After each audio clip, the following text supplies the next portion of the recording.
Markets downside here this morning in a bit of a hurry right now. Both the Nasdaq and S&P 500 trying to hold at lows, essentially. If you missed it, President Trump a little bit earlier on this morning comes out saying 50% straight tariff. Sounds good for the EU as a whole. Also suggested the possibility of 25% tariffs targeting Apple specifically. So Apple to the downside in a hurry on that note this morning. That also brought down the rest of big tech with it. There's Meta under pressure, Amazon under pressure as well. Even Microsoft was a little bit less, but did follow through there to the tune of about 1%. So very red to start things off on a Friday morning. Elsewhere, there was some strength in the nuclear space once again. Even that's coming back in a little bit. Still 11% here for SMR. President Trump also clearing the way for getting rid of some of the restrictions, some of the red tape around maybe starting some of these projects and getting this down the road a little bit further. So a lot of these moved after the close yesterday. We'll talk about that coming up. Elon's doing more Elon stuff when it comes to Grok as well. Tesla's not really, I mean, it did move on that Apple story this morning, but Tesla nowhere near as bad as some of big tech, just 1.2%. Huge day yesterday, obviously giving some back here. Oh, by the way, yields to the upside in a big way this morning, 4.6% right now on the 10-year. Not going to help things out. No, that issue, we continue to reel off that, so we'll keep an eye on that. Lots to talk about today, guys.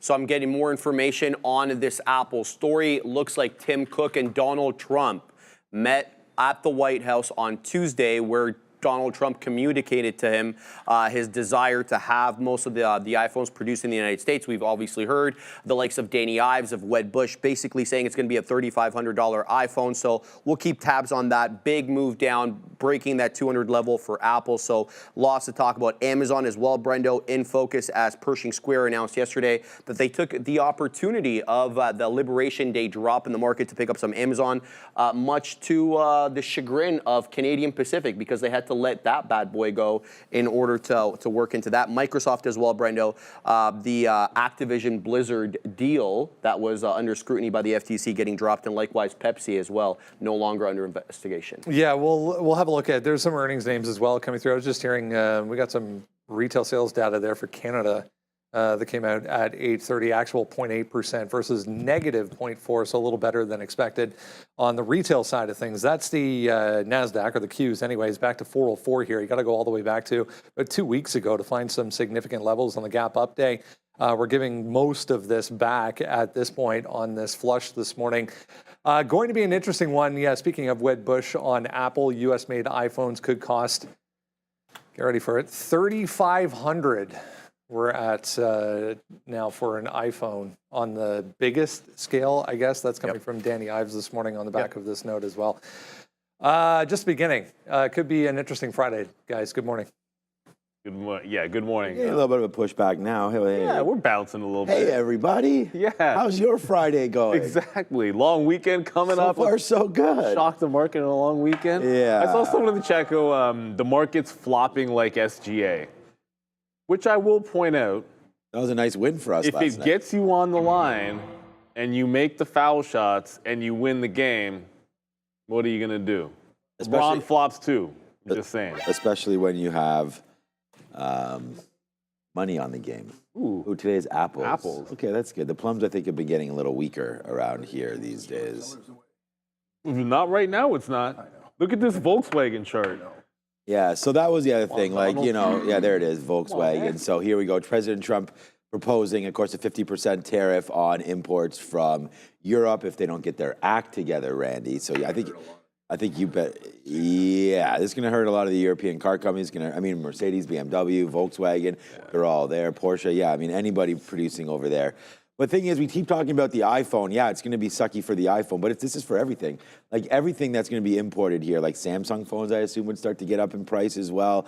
But we thought that Apple was this great American company, and then the president is just like, oh, that's nice.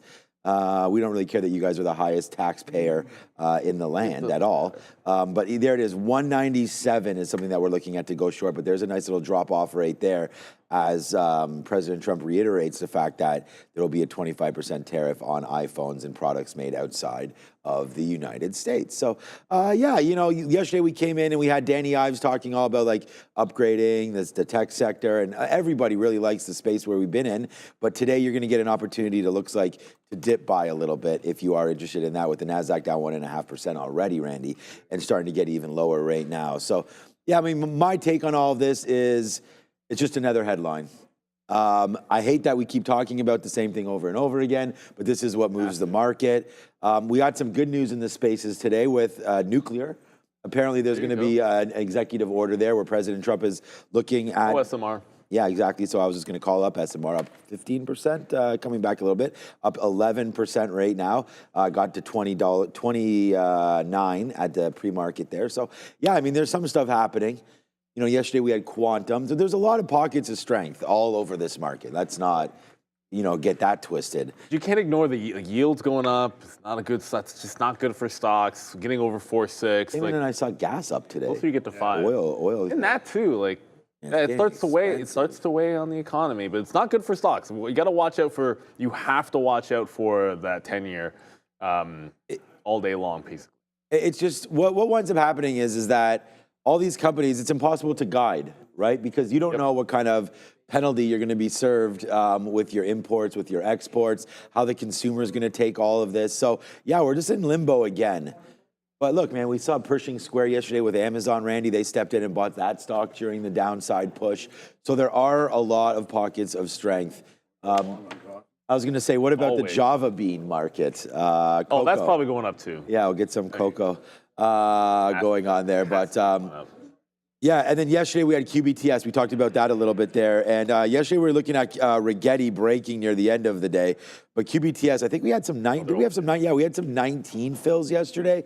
We went long in and around this area yesterday once it finally made a bottom. So we'll see today what's happening with some of these quantum spaces or names, as the quantum space is just getting, again, these are healthy pullbacks.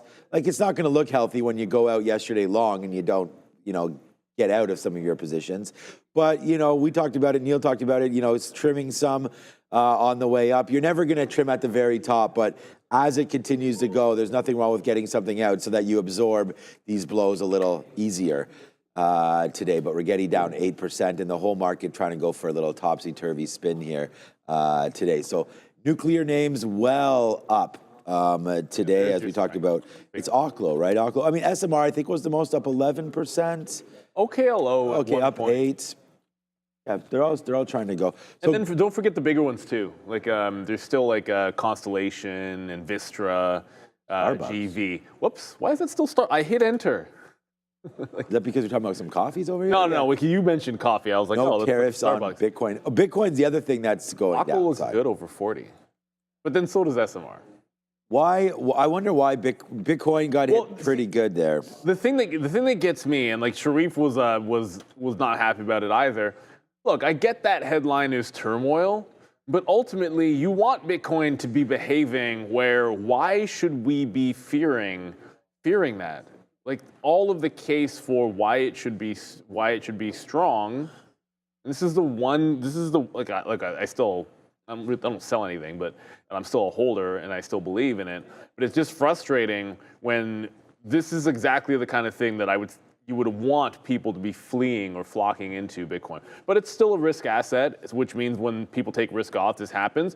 But I'm looking at, like, IBIT here is not the perfect example because it's not a 24-hour market, but we essentially pulled back into prior resistance and already bounced once. So it still looks pretty solid, bouncing off of 61 to 61.5. So I think there's still something there. So the chances of getting that all-time high are pretty much good. Shout out to Chef Joe. They're talking about IMNN. Here we go. Like a little Dak Prescott here. Immunon. Right here, Immunon starting to get going right there. IMNN. What is going on with Immunon today? Immunon shares are trading higher. The company announced new data. Phase 2. Okay, so here we go. A phase 2 study coming on board here for IMNN. Obviously a very positive look here for this name. But look, this is why we're here. And this is why we always zoom out. You know, like this $1 Pretty juicy little level right there. You're up 99% right now if you bought yesterday, which probably none of us did, of course. But there it is, man. Look at this spot, 90 cents, the 200-period moving average. Look, this stock is primed to just rip. There's no doubt about that. But watch out here. If this takes $1, man, just ham time, I think. This is really, really starting to go. I didn't even check what the share information was on here. Let me just get that right back in for you here. That's Rumble from the other day. That was interesting. All right, so they're only showing, oh boy, that's 14 million share float right now. So that is pretty. The float 1.8, but the float in total 14.4. So yeah, a lot of this even tied up. 7% short, probably going to be a lot more after this. But there it goes, man. The short float really starting to kick in here. Looks like for IMNN, as there it goes, nicely cooking to the upside. Thanks, Chef Joe, and everybody else for mentioning it there in the chat. Tisha and everybody looking at this name.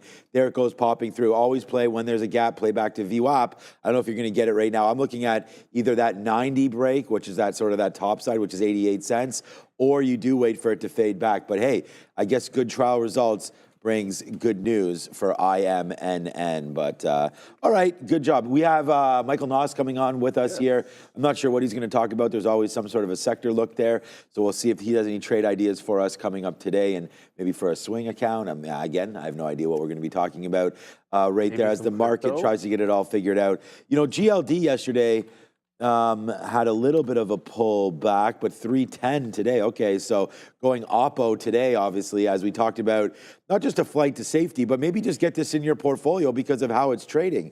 I mean, forget about what you think about the market. I mean, this came back. I mean, that's going to matter, right? If the stock market gets hit again, we do expect, obviously, gold to start to fly a bit. But that 290 to 295 right here that we dipped right into the 50 period, right into a sort of a gap level there, that held perfectly. Goolsby is talking all about yields and stuff, but you can see that's not really affecting the Nasdaq or the ES right now. So, all right, good. So we talked a little bit about I feel like almost every sector right there. Okay, well, there goes IMNN again, by the way. Going again. So there we go. You know, seems like we mentioned it there. Obviously, it has nothing to do with us mentioning it, but there it goes through that 90-cent mark, and that looks like the high for right now. You know, we said that would be a level to maybe punch long there. So let's see what winds up happening here there it goes, as it marches. Remember, you take 3 cents on this thing, that's 3%. Exactly. Like, if not a little bit more. So, you know, to gain that in Apple or something is a much different, you know, beast altogether. So IMNN going. This thing's probably going to halt a few times. Oh, yeah, that's right. Once it, well, it's different halt rules under $1. So if this thing gets up above $1, then we'll see. Here it goes. Look at this, 94, 95. It wants to this is, wow. Right. Congratulations to everybody watching, man. We want to say, like, we're getting more and more, we're getting record viewers, more and more viewers every single day. And it's because of things like this. We're covering everything for you. You've now found the best spot, period, to watch stock. So, you know, if you want to be a part of this community, hit the subscribe button. Get into our chat, man. Put these names on there. I got to thank, I saw Chef Joe, and I'm like, what? This guy never talks about, like, rando stocks. This guy's always Tesla. Well, when the market's down, these are the ones that you got to find the longs in. That's just the reality. Look at 90 cents. Like, I was it just wants like, $1 now. It's going to take $1. Why didn't I do that? I was like, punch long 90 cents there. There goes IMNN, man. I'll probably punch long $1, which might be the cat's meow. But here we go. Getting ready to go long here on this name. Let's see what winds up happening on IMNN as it breaks $1, which it looks like it wants to do right now. There's 10% on our call. I don't know, Brendan. I can go over to you, but this looks like it wants to break $1 right now. I'm going to try to go if it does break $1 and just see what winds up happening. All right, screw it. Oops. No, it's not tradable for us. Oh, no. Oh, is it blocked? It's blocked. I'll put a ticket in. No, maybe it's not. No, it is. It's not. It's not. It's not. Okay, because I just tried to punch long there, and then it said it was not the right I just threw an increment. order out. It's, you know why? It's because above $1, you can't go like $0.00155 or whatever. Yeah, and so if you use the up yeah, so I just pushed up, enter, and then it went to the wrong price. All right, well, when this breaks $1, man, I'm going long, which it looks like it's going to do right now. So, all right, let's get this dog and pony show on the road here. Okay, that's it. Oh, okay, good. We're long at 02s, I think. There we go. We punch long right there. We're long at 02 on IMNN. So watch, I mean, a little late to the party. I mean, we called this thing up at 80 cents, but there it goes right now. Okay. Okay, Bye-bye. there it is. Let's go. Did you have any of this? No. There it goes, man. A nice move right there on this name, IMNN, man. Taking pieces out, just like we said, 10% right now in the gap. I mean, we're going upside as we keep on going, man. We're locked and loaded right now on that. So let's just wait to see what winds up happening here, man. We're out of about half of this trade. We'll take 10%. We'll take 7%. We'll take 8%. There it goes, man. IMNN. Yesterday, we It's going to re-break. crushed QBTS. Let's see what winds up happening here today. Let's get another piece out because I think Neil might be right. All right, there it goes, 05, 06. More and more outs, man. Give us more, give us more, give us more. Nice move up there for Immunon. Thanks, Chef Joe. That was fun. All right, there it is, Well man. done, well done. I think if it has a chance to break down, I want to get the V on the other side of it because it hasn't had a red candle yet. So I don't want to buy the top of the move, but I'm looking for the first red candle or two like this to get back in. If it re-breaks, I think you look 80 to the 90 level. Yeah, But we're out of more. As it starts to come back in, we do have Michael waiting, so we'll get to him right now. Like I put, Michael Noss, happy Friday. Happy Friday. I guess you just have to, all you have to do is just buy IMNN and then, walk away for the rest of the day and all is well. I wish I did, right?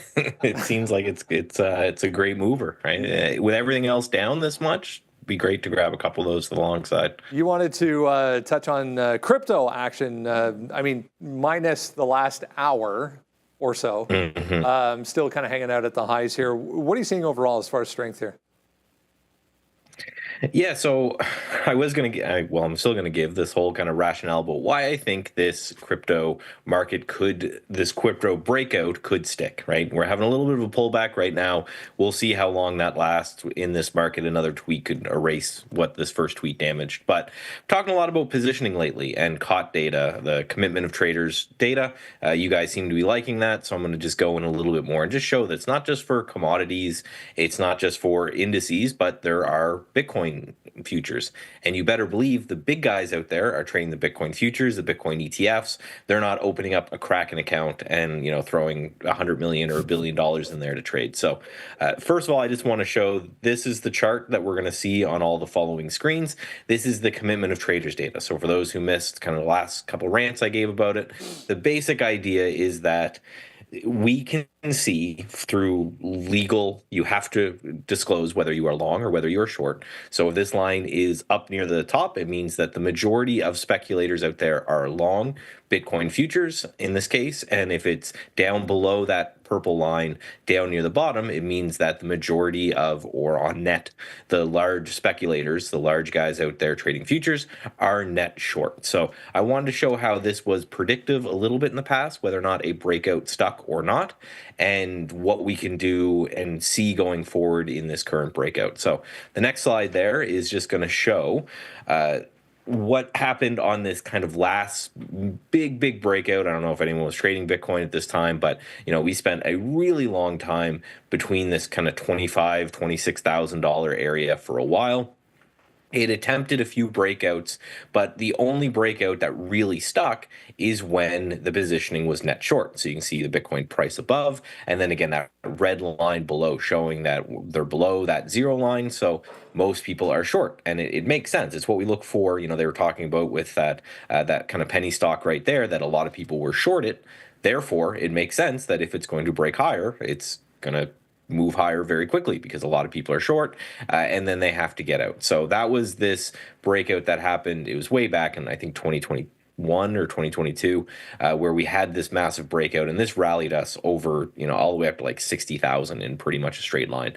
The next chart I think is going to show a couple failed breakouts, and that was just recently, right? When we were trying to break out of this $75,000 area a few times, I was coming on saying, hey, we're getting close to a breakout here, but it made sense that looking back that these breakouts didn't hold because they were net long. And we know that having a short covering rally to fuel a breakout is going to give us some sense of kind of safety, because at least we know there's some people out there who have to buy, and they have to buy the stock when it broke out. So the next chart will just be another example here of 2 times in which this 75 area back 2 years ago and 1 year ago, attempted to break out. So we came up to 75 again. You can see net long on the commitment of traders data, and we failed that breakout. And then the breakout that finally succeeded and took us through that 75 and up to 100 and roughly 110, they were net short on.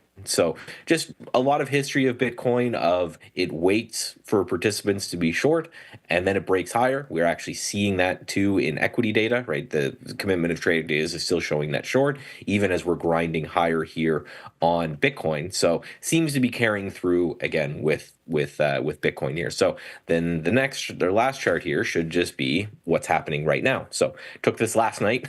We are down, I believe, to around 109 now. So a little bit of a haircut from some tweets going on. But overall, the positioning here is net short on this breakout. So if history is going to show us that when we break out and most people out there are short Bitcoin, that you can get this nice rally from it. So I think the important thing here that I don't have on this chart because the tweet just came in is whether we hold now that 109.5 level that was the breakout spot initially. Is there a bunch of people who are very excited to say, oh, great, now I get to buy at that level on the way down? So I'm going to be watching Bitcoin this weekend. If that level holds, and again, the positioning is still net short, then that's potentially something that we want to get in for a nice little potential up move. And maybe this breakout has legs and can continue. At least I hope so. In the past, it'd be interesting to go back and actually see exactly what you were just saying there, what the follow through ended up, looking like, a week out, couple weeks out, couple months out from those actual breakouts. But very, very interesting. On the equity side, we've been looking at this type of concept and this type of idea for a long, long time to try and transfer over to the crypto markets. Interesting to see those working like that. Yeah, and at the end of the day, right, it's all positioning. The market, that's all it is that if people are positioned either short or flat and the market moves higher, then we know they need to buy because you have to match the performance of the S&P 500 anyway. So anywhere that I can get any kind of positional data to show where the average market participant is, it's why I love VWAP, or where on bulk a lot of people are sitting. It's why people love volume. It's all of this, because at the end of the day, it's one of those games where if you can see where the other part is in pain and has to do something, either has to buy or has to sell, those generally are the best trades and the fastest trades. The squeeze is the place to be for long if you are long on crypto. The guy beside me really wants to get this thing going even further. So yeah. I'm with you. I've got meme coins, I've got Bitcoin. So let's all just hope that we get some good tweets maybe later in the day that will send us back up. Great insight as always. Michael Noss, have a great weekend. Talk to you soon. Oh, I hope something gets us back to that upside. Because you know what though? It's still taking this. I like the fact that we're taking the stairs up. And when you do, if you have to fall, then you want to slip down one step, ideally. So I think that's all that's happened here on Bitcoin is we've slipped and we've fallen down one step and we bounced off. The wick is nasty because the market was really heavy after that tweet, or I guess it's the truth. I can't really call it a tweet. But we came right back into the next level of support and bounced so far off 108. As long as that's happening on Bitcoin, I feel pretty good about it. But yeah, I would love to see the overall market stabilize as well, because I think for us, here, we saw it yesterday. If you're trying to short up at top when we're ripping, you can eventually get it, but sometimes it can be painful, especially at the open. I think the same thing applies here now that we're kind of heading back into the downside. Yeah, sure, you've got some support levels underneath, but as it gets down into it, it requires a lot of patience to play it right when you get down to key levels. And if we were to lose here, then I'm looking back at that 60 to 60 half zone, specifically on IBIT. So we've got some support on the way up, I do think, and a space that's not going to get very many upgrades and downgrades, though. There are a few, but I don't think you'll see too many in the crypto land. Oh, okay. Good morning, guys. How's everyone doing? And happy Friday. Let's take a look at some of the upgrades and downgrades this morning. So we got Analog Devices getting that upgrade by TD Cowen to a price target of $250 there, guys. ADSK, tune into yesterday's market recap with Sean and I. We covered that earnings report. They are getting a price upgrade here, guys, to $333 there. So by BMO Capital Markets, SAP getting that upgrade as well too here to 330 by BMO as well, guys. So Wells Fargo, Boots Allen, and Hamilton, there's no target there on that one. So Best Buy getting that downgrade to $90. Sorry, apologize for that. And then GFL, the Canadian company, getting a downgrade to $54 there, guys. There is no price target on the downgrade by JP Morgan here. And then Radian getting that downgrade to $37 there, guys. Well, Autodesk. No too many of those names. Autodesk was wild. That was wild last night. Like, what was it, 50? Was it 50 points at some point? No, never mind.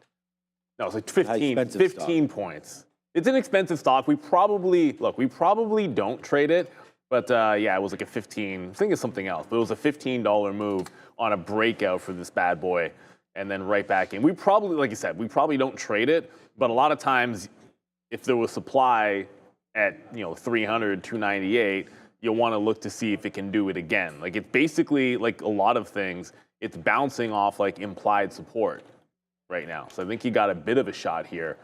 But yeah, it's 19,000 in volume, a $300 stock. You're just not really going to touch it, but it's got a good level on it. Maybe there's something for a swing if it can hold above or something along those lines. But yeah, not looking too good for Autodesk. And there weren't a lot of upgrades and downgrades that are big names that are out there. But there's plenty of catalysts regardless, everybody. You don't have to worry about that. Like there's plenty to watch. You had that IMNN. And I'm saying that particularly because there is an IMNM that you don't want to get this confused with. Like there's actually another small cap stock, and the only thing that's different is the last letter. Like I was scalping it, but I've jumped out of it. I was never scalping out more than a quarter to hold for a bigger move. But I'm going to look for VWAP. Like either it holds $1 or it gives us the volume weighted average price, I think at this point on IMNN. And then once it opens up, the crazy thing is it could halt a bunch. So in some ways, it's kind of cool before, because once the market opens up, it could be a little bit of a halt fest. All right, we got reloaded there on IMNN. There it is. Yes, sir. Let's go. Look at that reload down there at 95 cents, back up there to 102. So we're doing real well on this one so far here. Yeah, we took it. We're going to hold it and wait to see what winds up happening here. So, let's go. That was a really good reload, guys, for us. We almost put up back on our position back there. So let's just see what winds up happening. We're getting some out here, 03s, 04s now. We're only long at 101. But hey, man, when you're taking profit this early in the morning, it's a good feeling. So there it goes, man. IMNN. Let's just wait to see how far this thing goes. I was going to get out if it broke 90. That will put me, even if that breaks 90, we'll be about flat on it if it breaks 90. So let's just go to see this. Our best out is like 8s or something like that, whatever the high was there. No, maybe even higher than that. 12s, I think we got out some. So good there for IMNN. Let's see if it continues to move. But yeah, thanks, Michael, for all of that. I mean, we'll have to wait to see what. Oh, that's IMNN. I was like, that's Bitcoin? No, here's Bitcoin down here, 108,475. So we'll have a look at some of the other coins as we continue this show. But there it goes, 8s, 9s. Yes, sir. Let's go. Right there, you see different styles, right? Neil hopped out of it. It broke completely fine. This is lucky. Like you never know. These are shots in the dark at the end of the day. So here we go, man. This is a nice move. Let's get some more out. 11s, 12s, 13s, 14s, 15s. It's a nice movement. Now we're 15% in the money, starting to go even higher up there. Great reload opportunity down there. We took advantage of that. So let's go, man. Here it goes. Yesterday, QBTS. Yesterday, the futures, Apple, Google, all of that. We're showing that we're trading it all right here at Trader TV Live. So thank you to everybody for bringing this name up. Again, we sort of get our inner Sharif in some of these little plays there. So good job right there. And let's just see where it winds up going, man. Phase 2 clinical study there. So, all right, let's go back over to the desk right now and see what the boys are up to. All right, lots to know this morning. We'll jump right into things here. Sharif's going to have a look at the market. We literally closed at the exact same price as we did the day prior, guys, on the ES June contract, 58.60. We're obviously well below that right now, down almost 1.5% here, Brendo, 57.71. So here's the deal. We're going to use 57.50 if we continue to bleed as support. If we try to recover, we're going to have to clear 5800 before we can look at any other levels. Take deep breaths this morning. It could get a little bit exciting here if you haven't done so yet. First off, jump down to the description of this video. Top link there will get you to the sign-up page for the watch list. Absolutely free. Every single morning comes right to your inbox. Has everything you need to know on it that is moving in the pre-market. Apple is down 3.2%. If you haven't brought it up on a chart yet so far this morning, if you missed it early on, President Trump saying 25% or iPhones specifically, and Apple in general sounds about right. Not really related, but auto manufacturers across the board getting hit here this morning. 50% tariffs being announced for, or potentially being announced for the EU as well. I was just reading BMW, Daimler, basically Mercedes, everything in Europe is down 4+% at this point on the auto manufacturing side of things, but Apple getting hit. Oh, it's not a good look at all here, Brendo. So President Donald Trump took to the morning. Good morning to you, Donald. Truth Social post here. He says, Apple must manufacture iPhones sold in the U.S. domestically or face a minimum of 25% tariffs. Trump claimed he previously informed CEO Tim Cook of this expectation. As I mentioned earlier, reports are that they met on Tuesday in the White House. The threat targets Apple's overseas production hubs, especially India, guys, where the iPhone manufacturing has been expanding. They were looking at shifting U.S.-destined iPhones from China to India. Trump emphasized the policies aimed at boosting U.S. manufacturing and protecting domestic jobs, obviously, and we have to keep an eye out on tariffs, increased production costs. Danny Ives saying, you know, a U.S. produced iPhone could cost about $3,500. And here's what he said specifically, Brendo. So let's look at the actual quote. This was what he posted on Truth Social. I have long ago informed Tim Cook of Apple that I expect their iPhones that will be produced, that will be sold in the United States of America, will be manufactured and built in the United States, not India or any other place, he said in a post on his Truth social media platform. So obviously Apple taking a bit of a hit here. Yeah, taking the whole market down. We'll talk about the rest of tech here coming up next, but Apple specifically, guys, any thoughts here? Nick in the chat, can you even put tariffs on a specific company? How does that work?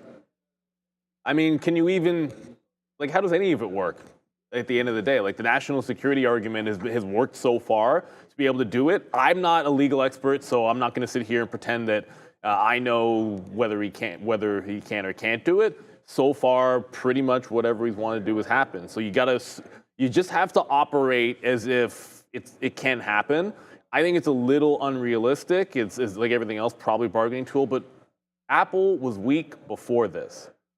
Apple was under pressure all week long relative to the Mag 7 before this headline even hit. So like, I don't see how I can't be bullish on it today. Like I don't want to think dip buy or I'm just not. Like it was already under the 50 period. It was already weaker than pretty much all the other names, and it's just another stair step to the downside. The problem is it's a huge gap. The only levels out here, there's the 97, where we already dipped one into, which was a prior support level, and then there's our 200 area.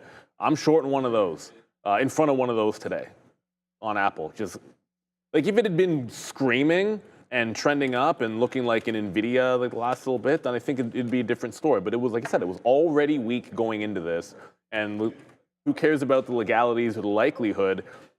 You just trust what gets said and don't trade against it. And that's worked. All right, so look, I don't have this sticky note out because I've been trading this IMNN, but it's going to come out in a minute. I wrote down early when we sat down here, so it's going to be the number one trade idea on here, 195 to 196 short. So for Apple, I don't see, I mean, we'll keep our ear to the ground, but if this news doesn't change, I mean, this is a short into this area. So I'm just going to be waiting for that to come through. If it comes through, great, we'll adjust and we'll trade it at that time. But for right now, it's kind of what we're looking at. So we're going to figure it out right now, 196.40 and change coming through for Apple. So we'll find out if that can hold that top or not. But yeah, so far so good here for AAPL. Not so far so good, but so far so good for this level of 196 to 195. It's going to be a little bit of a nightmare there today, I feel like, especially with this Nasdaq now down 2% and near the lows. You know, so we got to be careful. The market doesn't seem to want to bounce early, at least on this play. So I'm just going to get that note out. But that's what I'm looking for right here is just an early short on Apple. And then if we break this high, we can get out and then reassess, right? I mean, that's the best part about being a day trader. You do as you please. There it is. Oh, it's not. The position board's not working. Let me see if I get a position here on, I'm going to see if I get another fill here on IMNN because we are long right now, 99 cents right now. Okay, so they're restarting it. So, okay, that's good. Whatever. We just got to fill at 17 there. There it is. So there's our long right now, 17% in the money. We're liking IMNN right here as well. All right, tech worries. Well, I just kind of looked at the Nasdaq. So let's go see if we can, figure out why we're worried about tech. So many reasons. So many reasons. What day is it? I mean, all of them. Pick one. There's Amazon. Just made a new low on the morning. Amazon does have its own headline here this morning, although not that major. There's Meta, down better part of 2 3/4%. Also just made a new low. As we were saying, Apple started this selling this morning and is kind of consolidating here. But yeah, there was a vote, 82% backing the current leadership, which is kind of interesting. Yeah, that is actually really interesting there because he's like seldomly heard about. I would say he's like the least popular of the Mag 7 CEOs, right? Never really hear about him. But there's another Amazon headline too, Brendo. Pershing Square, Bill Ackman's capital management, they disclosed a major new position in Amazon and they purchased it right after the dip on the Trump tariff news. CIO Ryan Israel said the team believes Amazon will weather AWS slowdowns and that tariffs won't meaningfully impact retail earnings. Ackman praised CEO Andy Jassy's focus on efficiency and margin expansion amid strong top-line growth. He made other portfolio adjustments as well too here, Brendo. He added into his Hertz and Uber position. He had to exit Canadian Pacific to be able to fund the Amazon purchase, calling the sale with regret despite strong term outlook. And he also trimmed Chipotle, Hilton, Universal Music Group, and he swapped his Nike stock for a deep in the money call option as a part of strategic shift. I got Joseph's attention right there as soon as I said that. I still don't understand the car rental angle. I'm waiting to see how that plays out, but let Bill Ackman do Bill Ackman things. The market overall here, guys, trying to lean back to the downside. It's leaning away. Was asked in the chat, like, what do we think of? Well, what I think about the Amazon 200 level. Apple's the front of the mind, and then when it comes to tech, like the second one I'm looking at is CoreWeave after what I saw yesterday. But it's 200 levels, sort of, it's pretty obvious.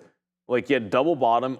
You could even argue a triple bottom the last 3 days in there. So I think you're going to have some supply on the way back. If you're feeling really bearish and you think we're going to break out of the bottom of this range, then I think the 200 makes sense. Now, it's a heavy Apple story, and the EU thing is weighing on us right now. But if there's going to be like that moment where things turn around and reverse, well, Amazon does have the low 190s, the 50 period moving average. And then remember, anything that's above like your Liberation Day lows or resistance levels, then that's, to me, that's the support on the way back in. So the 190 to 192 level on Amazon starts to look like a good buy. But when it comes to big cap tech, well, CoreWeave's not big cap tech, but when it comes to tech, outside of Apple, this is the candle that CoreWeave put in. And we were shorting it the last couple of days anyways, and then you get this reversal candle. It hadn't been putting in very many red days at all on the way up, i.e. none. So this would be the first one. And I know it broke down underneath the $100 level, but if you look at opening range bottom yesterday around that 104, and then the afternoon was the 104. So there's a lot of runway.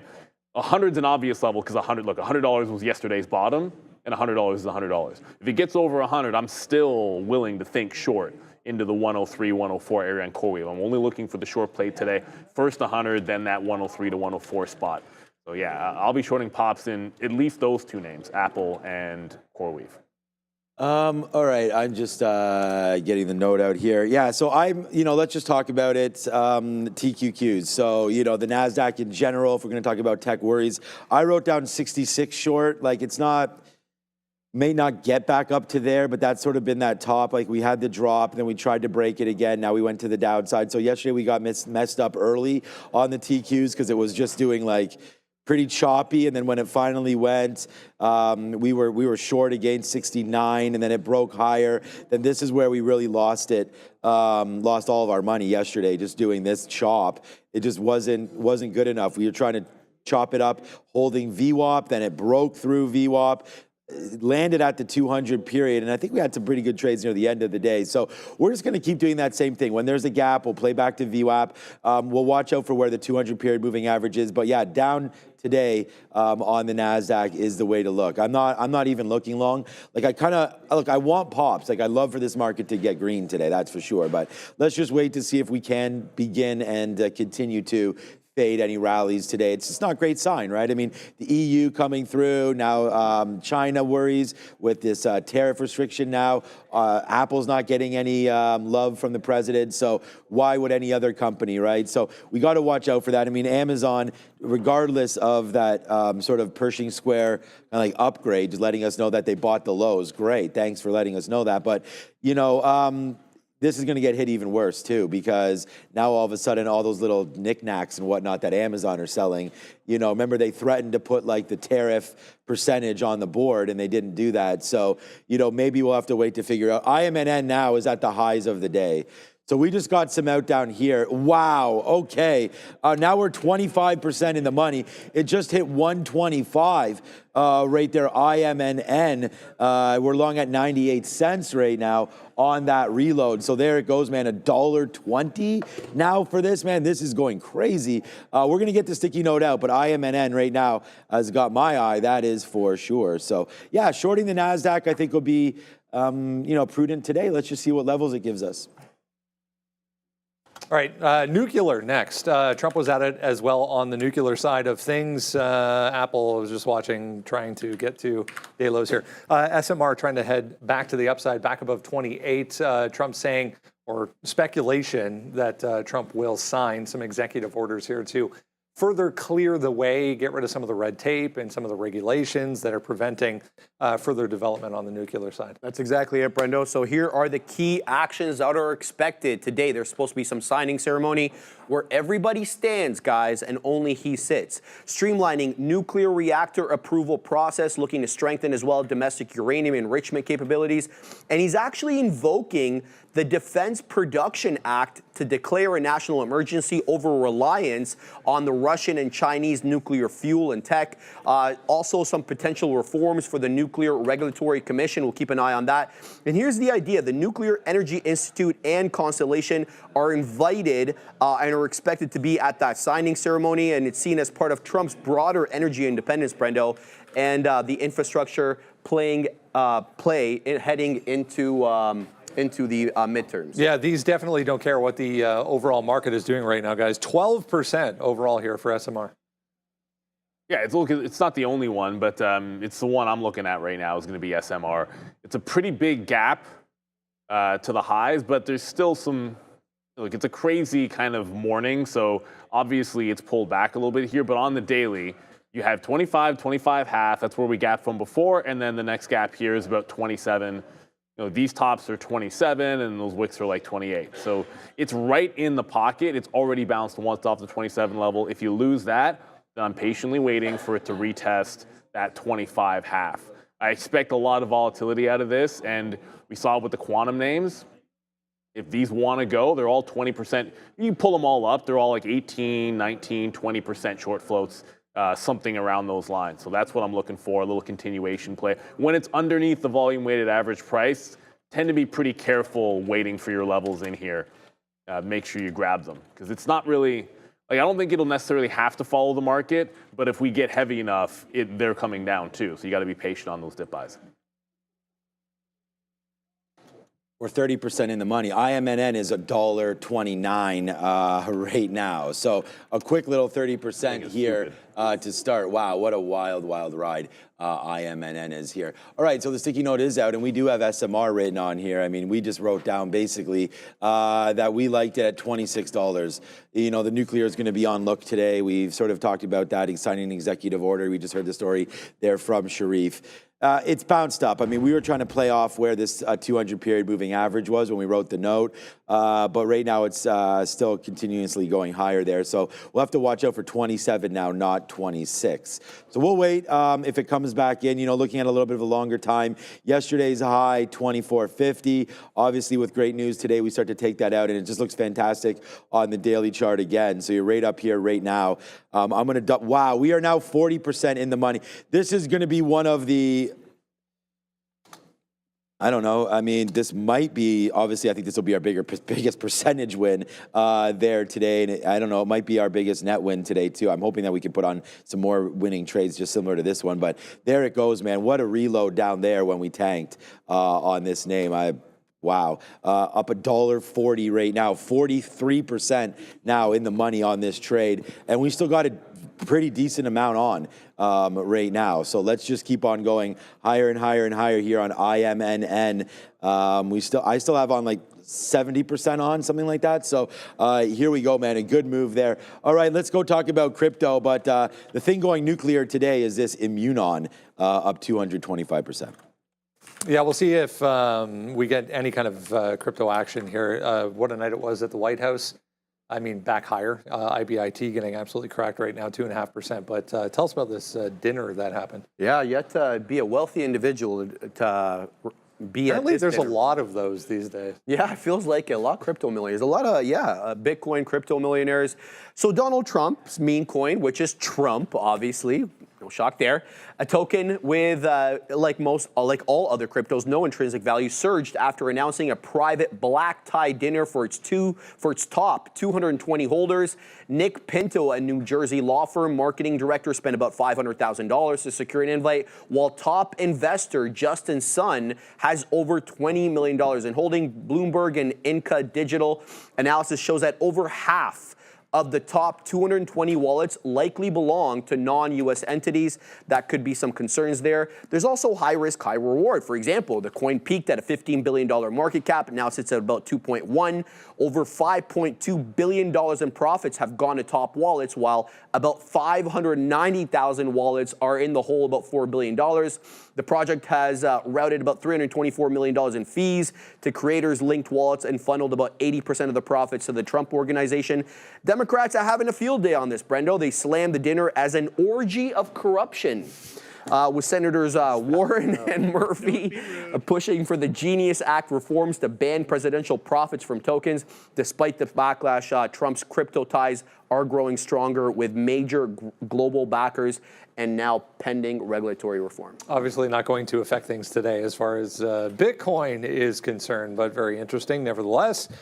We are trying to hang out here, guys, at the lows, though, for IBIT. If you haven't done so, it's worth actually going back and watching, or if you missed it this morning, Michael Noss was on at 8:45 talking about some really interesting data on the future side of things affecting crypto.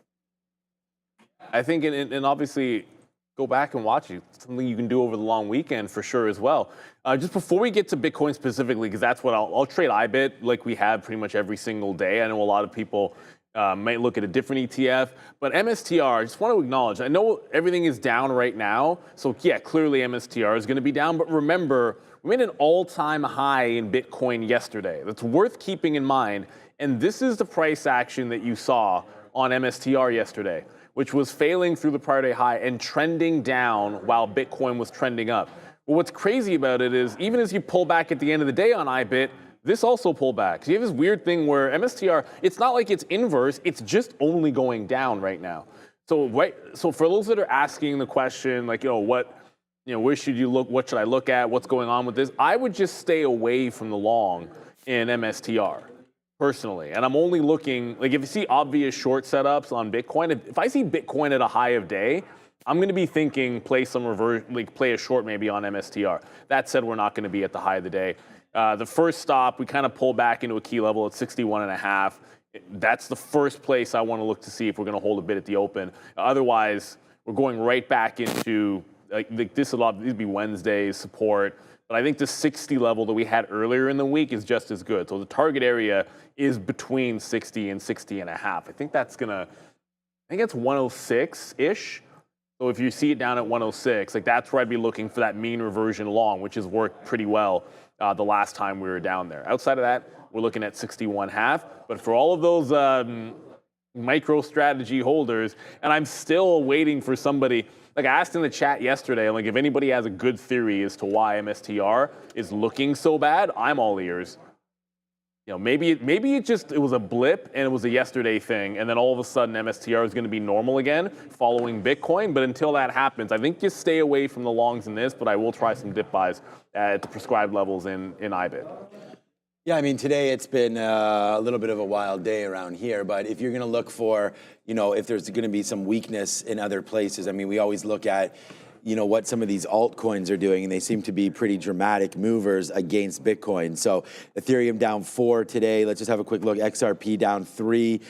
So, we can say it's really nice to buy these dips, but you sometimes got to cash out on the way up. But if you're hodling, then you want sort of some of these to come back down in so you can maybe buy them. Cardano 3%, Tron 3, Dogecoin 3. So it looks like it's about 3 to 4% across the board, with Bitcoin being the best right now, just down 2.5. So, we'll continue. Whoa.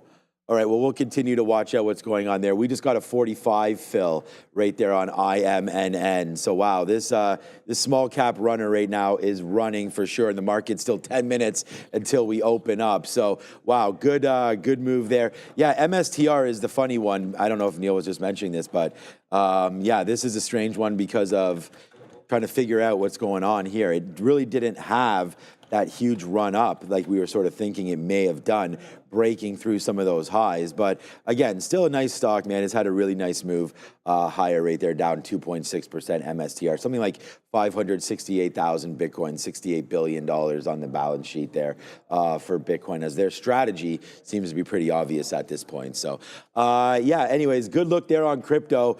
Quantum weak today, but really strong yesterday. Let's go find out why.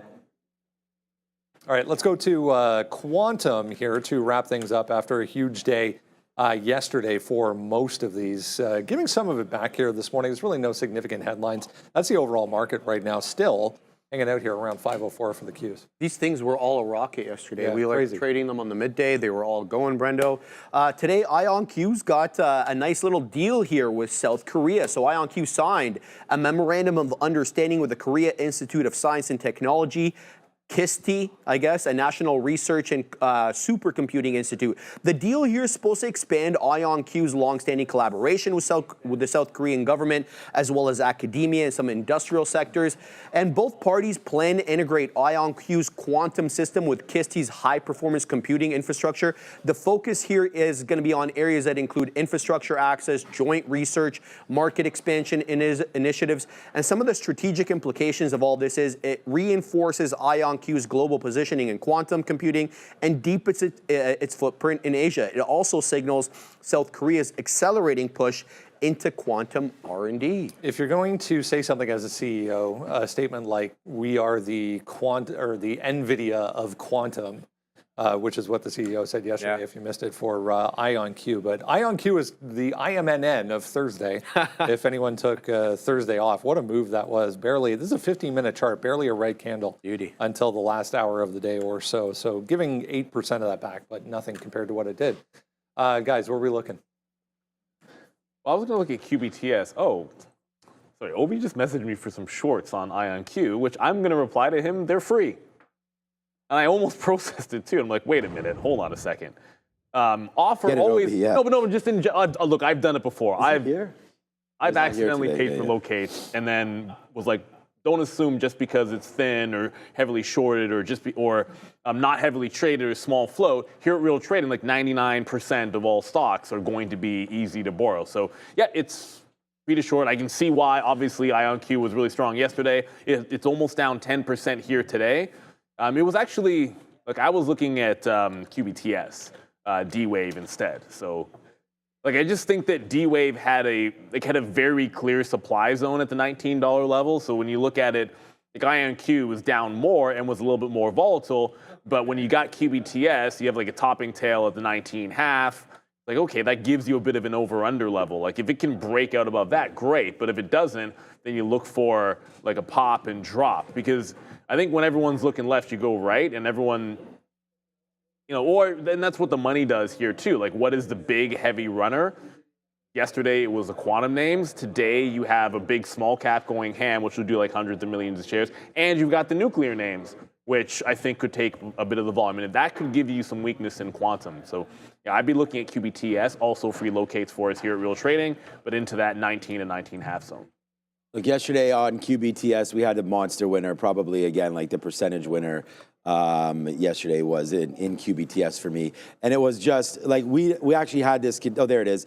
So I was going to say we actually had this continued play yesterday. So I just want to show you this, just because this could happen again to any of these names, even this IMNN or any name like that, where so there was a huge move early. We didn't get involved until 10 o'clock when I was like, let's short it at 17. We must have saw something on a larger chart there. Once we went short, we got stopped out. Then we just punched long, and the rest, as we said, was history the rest of the day. Huge move to the upside on a long reloaded punch, right? So we went short early because the move was just huge, and then it continued to go forward, right? And so I think that that's something that we have to continue to look at again here today.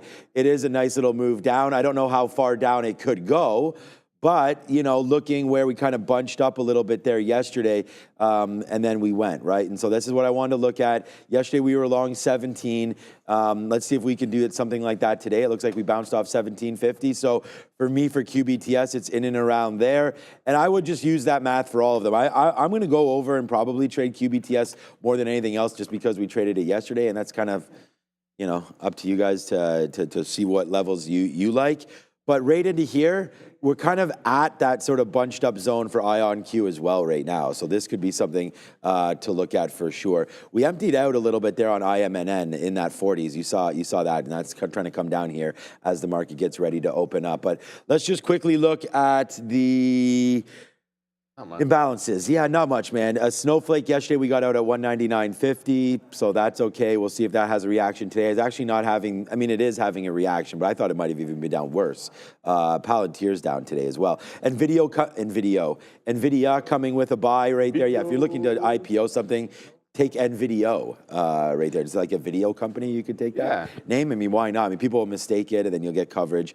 Amazon also a buy right now. So some of these names that we were thought, might have been not left for dead, but, hurt today a little bit. There's AMD with a nice gap up to 108. AMD was just 107. It caught a small bit. I don't even know where it was. And now it's up to 108. Look at that gap right there. Even Apple catching a bid, but no gap on that. It's only 100,000 shares into 5 million. So, all right, so my day is going to be relatively simple right here. We're cashing out. I'm going to actually get out a little bit more right now if I can at 31s. We'll just, there we go, we got it.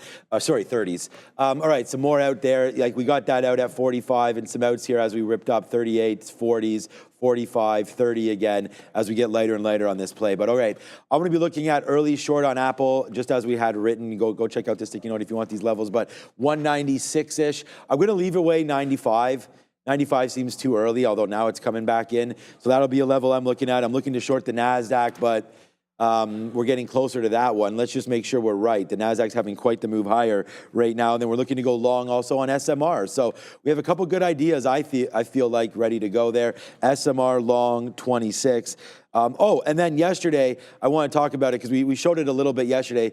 Fannie Mae was trading good volume there yesterday. So wait to see what winds up happening today. Huge move there. As Trump was mentioning about bringing this thing public, the U.S. needs a lot of cash, right? And so if they can make this public again and sort of unlock some of the value there, I have to read up more about it exactly what's going on with Fannie Mae, because this was $1 like last year. Yeah, they've been talking about this for a while. Yeah, Bill Ackman had that report on it.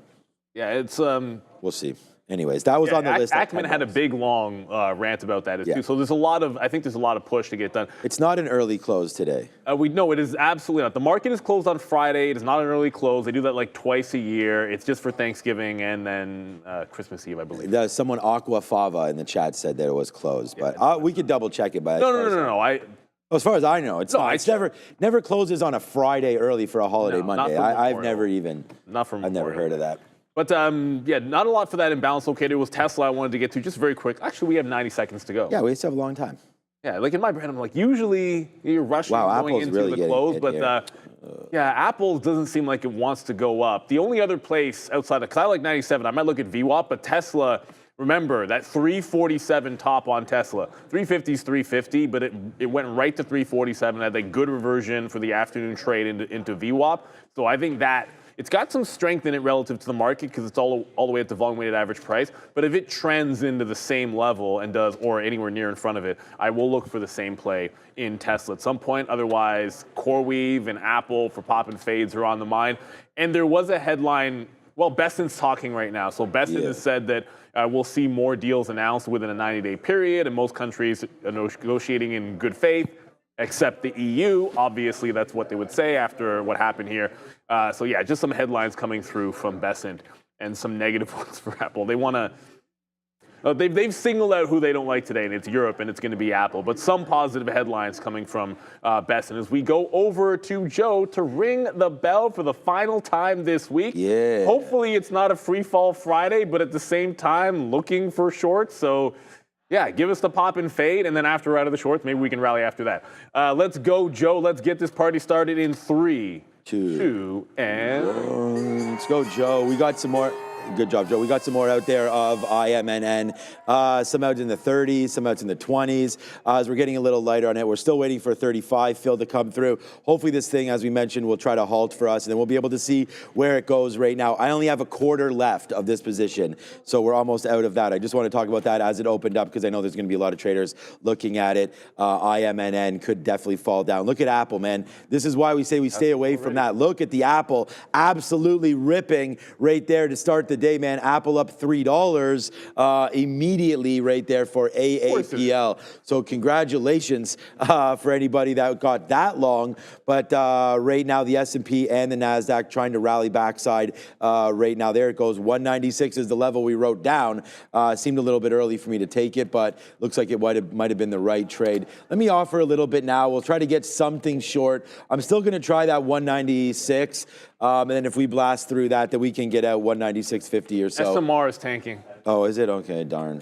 Well, I mean, it's not necessarily, yeah, well, it's a darn because I have it in the long term. Yeah. But it's not a darn, not in it yet. It's still cruising toward that pre-market low. Yeah, you're going to have to be patient with this. I'm not catching a falling knife. There's not a 15-cent spread on this thing. Yeah, let's let this one settle down a little bit here. That's looking a little bit crazy. The other one that's starting to come up is CoreWeave. Oh, Apple just ticked in. I was about to go to CoreWeave, but then I got the fill in Apple right at the pre-market high in there. Okay. Down Apple. Yeah, CoreWeave almost got to my price as well, but Apple just got to 196 and a half. I got 33s in there. You can see this little pre-market resistance right there at about 80 or so. That's where I want to have a better price into. Yeah, get the hell down, Apple, right there. Let's see what winds up happening. We are short this name, obviously, as we talk about it. There goes Apple, man. A nice little trade early on this, but I mean, I don't know if it's what it's gonna do. Let's just keep covering some of this as we have some shares on. So let's go Apple. Nice downside play as it tries to figure itself out. We'll see if it wants to hold it, but there's the short that we wrote down, 196. So that's exactly where we're short. But I am trying to cover because I was not thinking, obviously, that the Nasdaq was gonna do this, but at the same time, I want to be part of the party if and when this thing tanks. And this is the thing, man. I got a lot of shares on board. I'm starting to put some bids out and starting to cover. So we've got some covers there in the 70s is my best. Well, we've got lower than that, but there it goes. There's 50s. We just got 54 on Apple as well. So yeah, taking advantage of this move, one step at a time here, hoping that we can get a crank lower. So far, so good there. Come on, Apple. Make that move lower, my guy. We've got you. I've got you on a nice amount of shares here. So maybe we can see what's happening. 196.50 is my out if and when that ticks forward. So yeah, a couple good trades there on Apple. We'll see what's happening with the TQs. Looking for 66, still short. Yeah, the Qs, when the market's starting to come back into the volume-weighted average price as well. CoreWeave just popped. Ooh, it might break out that top. So it broke underneath the 102 level. I got in underneath the 101 as it came back underneath it. Looks like it wants to run that high already. I think we're being impatient. 104 is the level we're supposed to be anchored to. So I should be getting out of this. I have a stop above the high. We're just going to make sure and double check it. Apple, I'm going to take another leg in front of that 197. That's the big level on Apple. So I want to see if we can get that $0.50 on APL. But CoreWeave's breaking out that high, and it's like, I want 104, not 101. Got to wait for the 104 level. Said we have to be a little bit more patient with it. SMR is continuing. All right, SMR is pretty much at 27 now. It just broke the $27 level. Hit enter again to the downside. 27. Yeah, it's breaking down through the. It's through the pre-market lows pretty much at this point right here. So this is the reversal spot that I was looking for SMR in.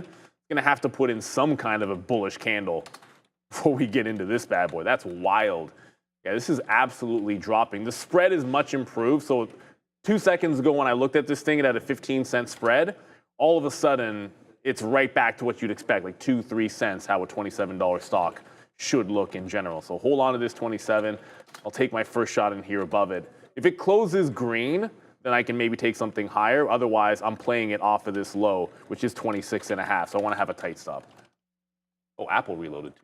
Yeah, Apple, yeah. So we got Apple. We got out once it broke that 196.50 the first time. That's what I was saying. We were madly taking profits down there in the O's. So we'll be flat right now. We re-shorted it up there once it broke back through 50 again. So I'm just going to wait for 197. I mean, we could be wrong on this, right? I mean, that's 100% for that. So we'll be short now, Apple, see if it wants to work. All right, thank you for watching, guys. Hit the like, hit the subscribe. IMNN, more outs on the way down, right? We're now bouncing through that 50-period moving average. We don't have a whole heck of a lot left, but as this is acting like this, let's offer some more. Let's offer some 18s. We're offering ARCA. There it goes. We get it as it pops back. Whoa, did we ever get it as it pops back through? It's offer. There we go. 26. Okay, 28s. I'm glad we're on this right now. You can see how I'm sort of trading this. Every time it tries to pop back up, we're getting more outs on IMNN, and thank God we have IMNN because Apple breaks 197 right there early. So not a good trade on that short as it's battling all the way back. Look at the Nasdaq, man, as if it didn't even matter today. Nice move higher for the Nasdaq, right back to VWAP. So Apple eats our lunch there as well. So nice move upside for IMNN. Not a great trade there for Apple, but that's why you have multiple trades on. I know you got SMR. So right now, just these two, and we can look at other things, but Fannie Mae is ripping through 10. Here's Fannie Mae. We talked about going long at $10, but it didn't. It's not ripping, it's just going upside. We'll see what ends up happening there with Fannie Mae. But IMNN, good move upside as well right there. Bitcoin 109.5. IBIT looks like there goes IMNN. Come on, baby. All right, Bitcoin also trying to get back upside right now. Nice rally right there on IBIT, yeah. Like that's the only thing other than SMR that I wanted to the long side was IBIT, but it gave you no dip. That said, no, we didn't break the low. No. Hang on a second. If you get out and you don't mean to get back in, that did not break the low. Maybe a bad wick. I don't think so. It could have been a dark pool, but we didn't actually break the low there on SMR. Not there yet. Which means I should still be in it. It's a keystroke error. Well, it's not a keystroke error. It's just probably hit the wrong. Like I probably put a 7 instead of a 6 is my guess there. But I'll try to get back in SMR. It did not break the low. That might have just been the turn. I'm not chasing it to 50. If you chase it $1 from the stop, that's not going to play. And if it's not going to, oh, that sucks. That is what it is. SMR's ripping now? It never broke the low of the day. I know what I did. I put the stop. out. No, I put the stop with the wrong digit. That's all that happened. Because I was going over to IBIT and seeing this. Like we're already through VWAP. There was essentially no dip to be had. It held right on the line. And then you had a nice little dip in here at like 61.5, which was our price pre-market at 9 o'clock. And then it's just a clean breakout. So if I'm following IBIT, it's always look for the first red and buy the dip on the trend line. So that's what I'm going to look for here on Bitcoin. Yeah, SMR might be a little too far gone. Yeah. All right, so tough start there with Apple, SMR, whatever, all those names. I mean, we're in them. We just got a halt right here with IMNN. So if something's working, it looks like this one right now, halting back up to 143 right there. We have a little bit under 20% left as we did clear out there. I was worried that it was going to break a little bit to the downside, but IMNN right now, we're in it. We're in it from down here. You can see on the board. Oh, new position, sorry. I'm more obsessed with IMNN. We wrote down $66 for the triple Qs. I'm going to put another offer near 66, but ultimately the 200 period is like at 66, 20, 25. So that's kind of the level that I'm looking at to get a real serious position on. Was not expecting, and we have the ability to go in and out of all these trades all day, every day, right? And so you got to be careful that you don't get caught thinking the wrong way. And we thought short, right, for good news, or for good reason based on the news. And if we're going to be wrong, fine. I mean, it's a nice move up there in the Nasdaq. Didn't think that we were going to get a free-for-all Friday, but definitely didn't think that in the first 10 minutes the Nasdaq would have done this, let alone what some of the stocks have done. I mean, Apple, we got stopped out at 196.50, then again at 197. So 0 for 2 there. We saw CoreWeave, SMR, Apple over there for Neil as well. Not in anything else, but we're in the TQ short right now on a little bit of a reloaded position, but we're still at 86s. I'm going to give this to 66.50. So it's going to have to break higher for me to get out of this one. Let's just see if we're right. See if we can absorb this first little wave higher right now in the market. And then we'll wait to see when IMNN opens back up again. But here's a nice little play for us so far on the future. So let's cover some at 70. Okay, we did. And then let's cover some. Where's VWAP down there? That is 40s. So yeah, we need a little bit of a way to go now until we get to that level, but we're making some money back here off that Apple misstep. So yeah, just a little bit of a move down there. We'll take 70s out on an 86 short. So small little win there on a very, very small percent, just 5%. Let's see if this wants to take lower, but I don't know. I was definitely not thinking long to start the day, and it looks like the long so far is printing. Outside of BTC, and SMR, which I'll get to in a quick second, but first, wick top on Apple, got 97.13 or so was the out, I think it was anyways. So I'm back into it, but let's see some more, like the other side of the V. Like if we get an actual red candle in here, then that's the place to maybe look for a little bit more. Otherwise, it's just a VWAP play. Like it's a trend up, and if the level holds, play it into VWAP and sort of stick to what the usual plan is if you're absolutely rocketing to the upside. I thought the same thing on CoreWeave. And this is what happened. Like I just tried to get back down in through 103 on CoreWeave, and it dropped $2 like a rock. Yeah. Yeah. So like this, like remember, CoreWeave moves a little bit differently for a $100 stock. Like it'll lose the bid or lose the offer super quick. So you have to give it some room, but you also have to be a little aggressive when the spread is there available for you to take. So I have to wait for a bounce play to get back into the CoreWeave short. And just to go over SMR, it's frustrating. Like it went right to our level. We got the long. I threw the stop for the pre-market low. Ended up that it wasn't the pre-market low where I threw the stop, but that's already gone $1. Like I said, I'm not chasing it up here. I'll look to see if I can join the trend back in on this nuclear name. Ideally, we can get something underneath VWAP closer to where the bottom is, or we'll just have to look for it off the volume weighted average price, which I'm not going to jump to just yet.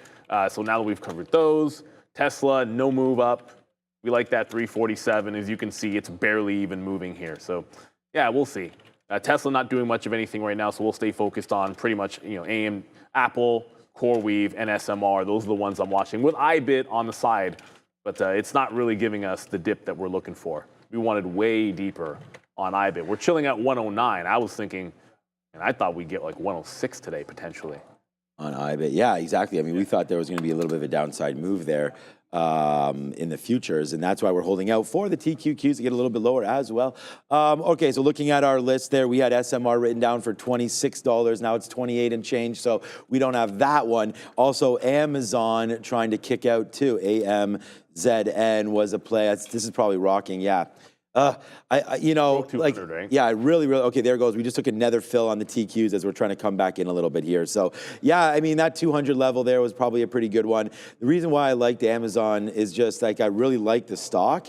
And any dip buy opportunities, we saw Bill Ackman and Pershing Square grab that as well. So now we'll have to wait to see what's going on with AMZN as it still pushes a little bit lower now here into 200. We'll see if that's going to be a level or not. But oh boy, here we go, man. This is going to be another one right now. Forget about the Apple misstep. We're right here right now with the futures. Let's see how low this one can go. But yeah, a little bit of an early push there for Apple hurt us. So we'll wait to see now if it wants to fade off of 197 or not. But you're already in that one. So let's have a look at Google. To have a quick look at something else. 169. Okay, that's a nice low number. That's really faded off. We had 176 yesterday. 169 coming into play right there for Google.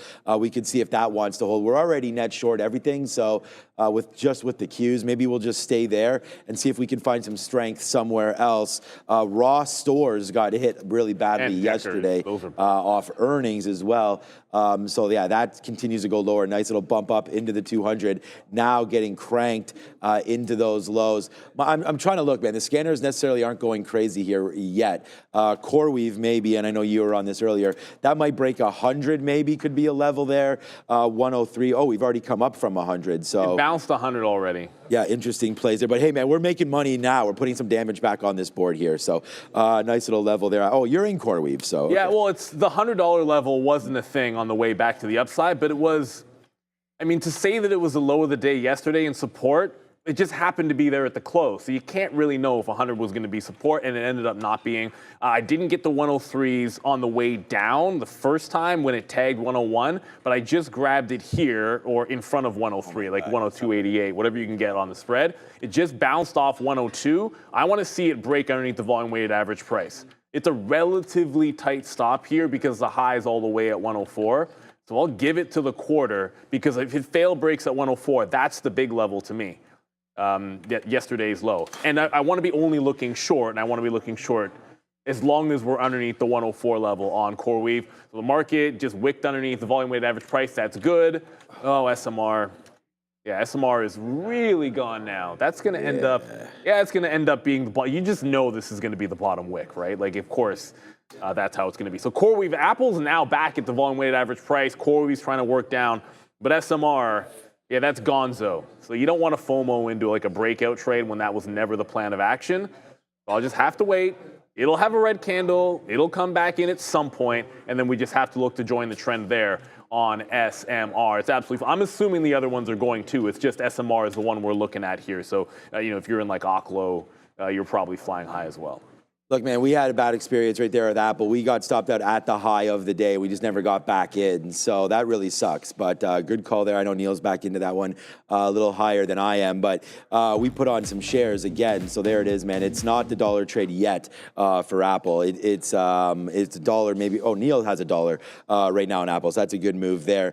I don't know if you've made back what the initial loss was. But for me, no, because we're just short right here at 196. So we'll wait to see if it goes downside. We are still in this halt for IMNN, but it just opened back up and went right back into 115 again. So it halted up higher there and then all the way back down. Looking at that tap still the same way. Where did it even open? I think it just opened at 115 is what I can see right there. So yeah, getting hit down. We talked about having a little less than 20% of this. So hey, if it keeps on going down, this is why we talk about it. This is why I show it live on your screen. These kind of moves are happening every single day. But oh boy, here we go, man. We are right back into Greensville on the day now because guess what's just happened? Oh boy, there it is, man. It's a monster play for us right now on the TQs. So sure, we get busted a little bit out of our Apple trade, but then we look on this and we say 66 short. So there it is, man. We've got it, and we've got it pretty good right now on the TQQ. So a nice move, lower right there. So we're back in business now, baby, on this name. And we could maybe cover a little bit of Apple, but it just went below VWAP. Let's see if we can get a little bit lower. 199.50 for Apple. Yeah, if it closes this candle above VWAP, I'll get out and sort of respect the rule. But like the market is failing VWAP as we speak, as is, like, it doesn't matter which market you look at. The Nasdaq's failing VWAP, the ES is failing VWAP. I'll zoom that in so you can see it better. So I think we can head down back into those lows, but if we close that, we've got to be able to respect it. CoreWeave is doing the same thing. It's holding on to the volume weighted average price. Obviously, $100 is a bit of a thing here. If it ends up holding 100 on a Friday, you got to respect that. It's a big optionable level. Like, I think we can all understand that. And SMR, is this the first pullback? Looks like it. This could be the first dip on SMR. If it's VWAP at 28, then that's where I take the shot. But hey, if the market's going to bleed, you never know. Like, maybe it actually does come all the way back to the low and give you a chance at a bit of a double bottom. So let us know if there's anything we're not looking at that you guys are paying attention to. I've seen a lot of people ask about, like, what's NVIDIA doing? You guys didn't talk about the chips. You're right. I don't think we mentioned the chips in the pre-market show. They weren't specifically in play. I kind of threw this out there on NVIDIA, and it's not the best line, but there's a big chop between 129 and 129.5 that we just sat in the pre-market. Looks like a pretty decent supply zone. So we're short. But if you're looking at NVIDIA and you were short it kind of respect this little supply zone in the 129 area. I'm going to put a trail on Apple. I don't think I'm going to cancel the reload. This Apple is huge too. We need to get a breakdown underneath this 195 half candle, and then we can start getting into 194. I think obviously you got a double bottom at 94. I'm out there. Oh, are we? Yeah. So by the way, IMNN, let's go, man. We held it and it comes back up. I mean, we didn't. It's not that we held it. We didn't have a choice in the matter right there. But there goes IMNN again, right back up to the high side again. So I'm gonna take advantage. I just took some 37s out again right there. I mean, this is just flying around. You know, when you're going from $1.15 up there, we just made 20%, just like that. So good trade over there. That is for sure. All right. So let's see what happens now with the TQs. We just covered some there. You know, when you get the top of the day into the 50-period moving average, I mean, this is why we have some lines there. VWAP, we took some out. Now we'll wait to see if we can get lower and see if this market wants to go back into its day's low. So that was a good one now. And then we just reloaded Apple on that short on a break through 196. So again, like this, we would be having maybe our best day of the week if not for that random stop at 197, but you know, we had a lot of opportunities to get short again at 197. So instead I was focusing on the market instead of an individual specific stock. So I just covered a little bit of that. Now let's wait to see where this name wants to go higher. I'm going to offer 196.50 and then see about averaging into that against 197 one more time. I'm going to cover some more here on the TQs. Just because we've had a nice move and maybe we are going to bounce off the 50 period, but we still want to stay net short. I still have about half of this trade on board as well. Looking for honestly 64.50. This kind of this jumbled up area that we had, you know, over the midday show, over the pre-market. So we'll see about a 64.60 and change fill if that can come in. IMNN still on my mind as well. And then other than that, man, I mean, we'll see. I know we're still talking to like a lot of the same names here, but if there's any other kind of runners. Well, the quantum names. Oh, MTMN. The quantum names are looking a little bit weak for everyone that's still on that game. Actually, we had mentioned 19 and above as a short level for QBTS. That's not even close to getting there. It curled in front of 19 at 18.8, so that looks incredibly weak. IonQ, which I guess was the strongest one yesterday, remains that, at least from what I can see. IonQ is about to break the top at $45. So they're worth watching, these quantities. I would suspect if IonQ takes out the top, lifts the lid, some of the others will go with it. So shout out to them if you can find strength in there. Apple is just not, it can't seem to shake this 90, like this VWAP. I keep saying like 96, but VWAP's actually under, like it's here at like 95.70, volume weighted average price. It just can't seem to shake it right now. Gut usually tells me if you have a strong trend up, you're supposed to get out. I haven't put the trail in just yet. I don't want to do it. I feel like this is incredibly weak. But yeah, I'm not really going to get into anything to the long side just yet, unless it's SMR. SMR can't get to the volume weighted average price. I don't want to take a breakout on this stock, so what I'll do is, if it breaks 929, I'll just look for like one of these wicks, like a false break of the even dollar, and then just try to play whatever the dip is back into the volume weighted average price on SMR. I don't want to be punching into some breakout trade to the long side if I'm feeling bearish. The dip buy got bungled, so I'm not going to exacerbate it by making the high of the day too. Yeah, no, tough one. That was annoying. It's so stupid. Tough one there. Yeah, well, you know, all right, so we'll wait. Let's just wait to see if there's anything happening in China land. Let's go over to Alibaba a little bit. I don't hear anything in my ear about anything. We do have Satya on the desk. If there is any news at all, please bring it. If there's anything, I don't really see anything happening right now. But Alibaba 120 to 121 right now, just kind of chilling, not having the huge reaction right now anyways to anything that's been happening. Oh, I want to make a note here because someone in the chat says, here, BK Khan, you should cover the futures as well. Yeah, it's my largest position. So I just wanted to say, like, if you're part of the show for the first time, I trade a triple levered option for the futures, right, which is this TQQ. So this is the Nasdaq. So we're already short the Nasdaq. So yeah, I'm pretty much trade the futures every single day. So I'm trading small cap names, mega cap names, futures, anything that's moving, I'm looking for. So that's why if you put anything in the chat, let us know, man. Get those likes going for sure. We want to thank everybody who's with us here today so far. We are waiting for number at 10 o'clock. Sateo will have that, I'm sure. That number is new home sales for April. So we'll wait to see if new home sales affects this market at all. There goes Apple ripping back upside. Not expecting it to. So trend in, trend out. Like $100 ended up being like that spot on CoreWeave, like clean. It just bounced off the 100 level. There was a break of like a few pennies, and then it just snapped back up. So I punched out there on CoreWeave. We're gonna get back into it if we can, and it's a good thing we didn't get out of Apple. Holy shit, dude. I'm holding on to this one. Yeah, man, we just got a nice one. Let's go, man. We reloaded that one. Huge, nice little level there for us to reload it. Let's go, man. We are having ourselves a day, boy, right now. Nice move there for Apple.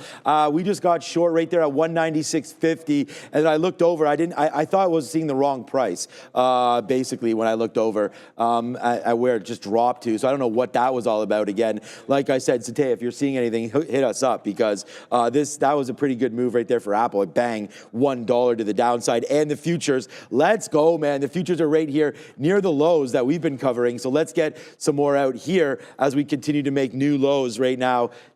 Not new lows in the day, but new lows so far since we've opened up. Local bottom. We're right back. Yeah, local bottom's a good way of putting it. There's where we opened. So we're right back to where we open now on the futures, and we're short, man. We're short $66 here on the TQQ. That's going to be a good trade. And oh boy, there's our dollar club right now for Apple. So let's see what happens now to the downside here, man. We've got it, and we've got it good on that one. So if you understood, then that would be a good trade there. 38 cents as well for IMNN. We're long 50 cents in the money on this dollar name. So that's going to be a good one there as well. Let me take some more outs. We'll offer some 28s. Take a fill there. My focus right now is solely on Apple and on the futures. A couple good ones there for us so far. So again, thank you guys for watching. And I just did refresh just to see how many people were watching, and we just had a big movement down there, so I got a little bit excited. All right, 1K likes so far, 11,000 of you watching, man. Turn that highlight your little thumbs up if you haven't done that yet, man. Hit the like, hit the subscribe. Like I said, no matter what you're trading, you've got CoreWeave over here. We've got Apple. We've got the futures. We've got IMNN in the board as well. We're talking Bitcoins. So yeah, hopefully this market can settle down a little bit and keep going down for me as we are net short. Yeah, the market doesn't have to settle down, but you do always want it to behave in your direction. You want it to settle down if you're short, but you don't want it to settle down out of volatility. So I jumped back into CoreWeave on a lower high. Look, it's putting in lower highs all the way through. Whoops, let's go 100 out in front of 100. It's putting in lower highs all the way through, so as long as it does that, great. We'll get out if it breaks the 102 half and then wait for the absolute high, which I've never gotten. We do have new home sales coming out in 3 minutes. I'm not terribly expecting that to do anything to the market, but you absolutely never know. You know what? No, that's buying on Apple here. I'm going to jump out in front of 62. Sorry, 62. In front of 96, and on this number, try and reload it at the 97 level. If I can get this before the number in front of VWAP and then reload at the highs, because sometimes you do get a crazy wick on the numbers, right? And if that happens, it's like take advantage of it. So that's what I want to try to do here. SMR is starting to come back as well. So that's the only other name I'm looking at. Hasn't been a dip into the volume weighted average price, but I'm going to throw one out there with a stop underneath 28 and see if we get a little bit lucky on SMR. So that's the only other new thing I'm looking at. Just CoreWeave short, Apple, we're still in it, looking to see if we can get the top at 98. And nothing in Bitcoin. It's not at any of our levels. Let's get that home sale number coming in 3 minutes. But I want to be at the periphery of the range on any of the stocks I'm trading as we get that number coming through. Got to be a little bit careful. Because periphery time. Well, I mean, liquidity, I'm not expecting to go nuts because it's home sales, but you never know. Like the books could thin up a little bit. Oh, they will. They usually do, so you're hoping to get something at the edge. All right, another 30-cent winner, right there as we averaged into our Apple trade. We just got a 60 out at 30s right there, and we're going to look for a little bit lower here, as Neil just mentioned there. I don't want to be too caught into anything here on a number. I'm going to use 197 quarters basically as our out right there on Apple. So again, it hasn't been profitable trade yet today for us, but we'll wait to see what winds up happening I shouldn't say that. I don't know if you're back to positive on Apple or not yet, but here it comes, man. Only 2 minutes left. Plenty of time. Yeah, exactly. No, I just mean for the number. Like, I don't know. Oh, yeah. I don't want to be caught too much in, like, as we said there, if that new home sales, we actually got a good home sales yesterday number. We got a good pending home sales Surprised number. by that. So I don't know. I don't think, like, people that are still stuck, not stuck, but have these great mortgages from COVID, you're not going to rotate out of a house and have to refinance. I don't think anyways, but people have like under 3%. Who knows, man? Yeah, so. You're not like, in the U.S., you don't leave that. Here in Canada, it's a totally different ballgame. Well, you could transfer your mortgage. Yeah, you can. I'm just saying, it's just saying. If we have a strong number, I'll be surprised. I wouldn't be surprised if it's a little bit weaker. So with about 90 seconds to go, I'm just sitting here waiting. QBTS is going up. So just one of the other names we looked at here today. If it breaks 19, I was looking to fade it into the prior day high. That's a possibility now with IonQ and QBTS starting to head to the upside. IonQ did break that 45 just now, so it's very much in play for that high in QBTS. That's the only other name I'm looking at right now. So SMR, we already mentioned. Apple, we're in. CoreWeave, we're in. And then QBTS, for myself, that's the quantum name I'll be looking at. If it breaks to 19, I'll look for a false break of that. But less than 1 minute to go, everybody. Oklo going as well there, Jose. Yeah, get going, Jose. Oklo. That means that, I'm probably not going to get that bid in SMR if Oklo's breaking the highs. So just FYI, here on Apple, I do have some lower bids in case we do get the other side, right? I mean, if it's a really bad number, we could flush into 190. So I'm going to put a 190. I actually just realized I only have a 196 out there. Let me put a 195.80 in case that does come down. So I'm bidding 196.20, 196.10s, and then a little bit lower as we get ready. Let's get ready and just throw over to Satya right now if you want to, because the number's only in 10 seconds. So let's... We didn't have our mic on? Okay, we'll get Satya going in just a couple seconds, I guess, as the number's now in 5 seconds. So, all right, I'll bring it to you as it comes through. So here we go right now. Okay, she's ready to go. So Apple does dip down a little bit. We're going to wait to figure out where that's going. But what's up, Satya? So we currently have the economic numbers coming out for home sales today. So it's currently, at 10 a.m., new U.S. home sales coming in at 0.743 million. And for the U.S. new home sales change month over month, it is 10.9%. So that is what we are dealing with here. And then later today at 12 p.m., we have Fed Governor Lisa Cook speaking at the 7th Annual Women in Macro Conference. Although specific details has not been provided, the recent themes in Governor Cook's speeches has been with regards to financial stability, the American economy, touching upon topics such as monetary policy and inflation, productivity, and technological innovation. Stay tuned for that speech at 12 p.m. And then we also, some news that we should mention as well, it's been mentioned before earlier this morning, but Trump says the 25% tariff must be paid by Apple on iPhones not made in the US. So just keeping that sentiment in mind. And Trump also recommending a straight 50% tariff on the European Union starting on June 1st, 2025. On Truth Social, President Donald Trump says there is no tariff if the product is built or manufactured in the United States. So these announcements have heightened global trade tensions, leading to a sharp decline in European stock markets and a drop in U.S. stock index futures. So we could see that here on the left side here. We have the triple Qs here. We have that negative sentiment. We do have a little bit of a bounce, but just keeping that negative sentiment in mind. And then as well as looking at the SPY, same type of look. Back to you. Yeah, so a lot happening now in these markets. Thanks, Satya. Good one. Thank you very much there, Satya. And that's the thing, if you're coming in a little bit late, like you've got a lot moving. Obviously, if you're looking at Europe, a lot of those stocks are crazy. Apple going nuts, the market going nuts, nuclear, big power moves in the nuclear names. I just got out again because CoreWeave just keeps holding the $100 level, so it cannot seem to break 100. So if it can't break the flat bottom, you're getting lower highs into a flat bottom break.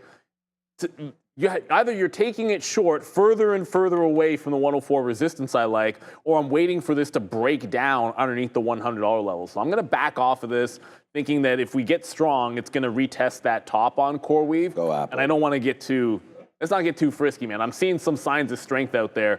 Like I just looked over, because I always watch NVIDIA, not that it matters, Like CoreWeave can do whatever CoreWeave wants to do, but NVIDIA is starting to go back up to the high. It held that supply zone in the 129 area and could be breaking out the top. So I'm not going to reload CoreWeave until it looks a lot better.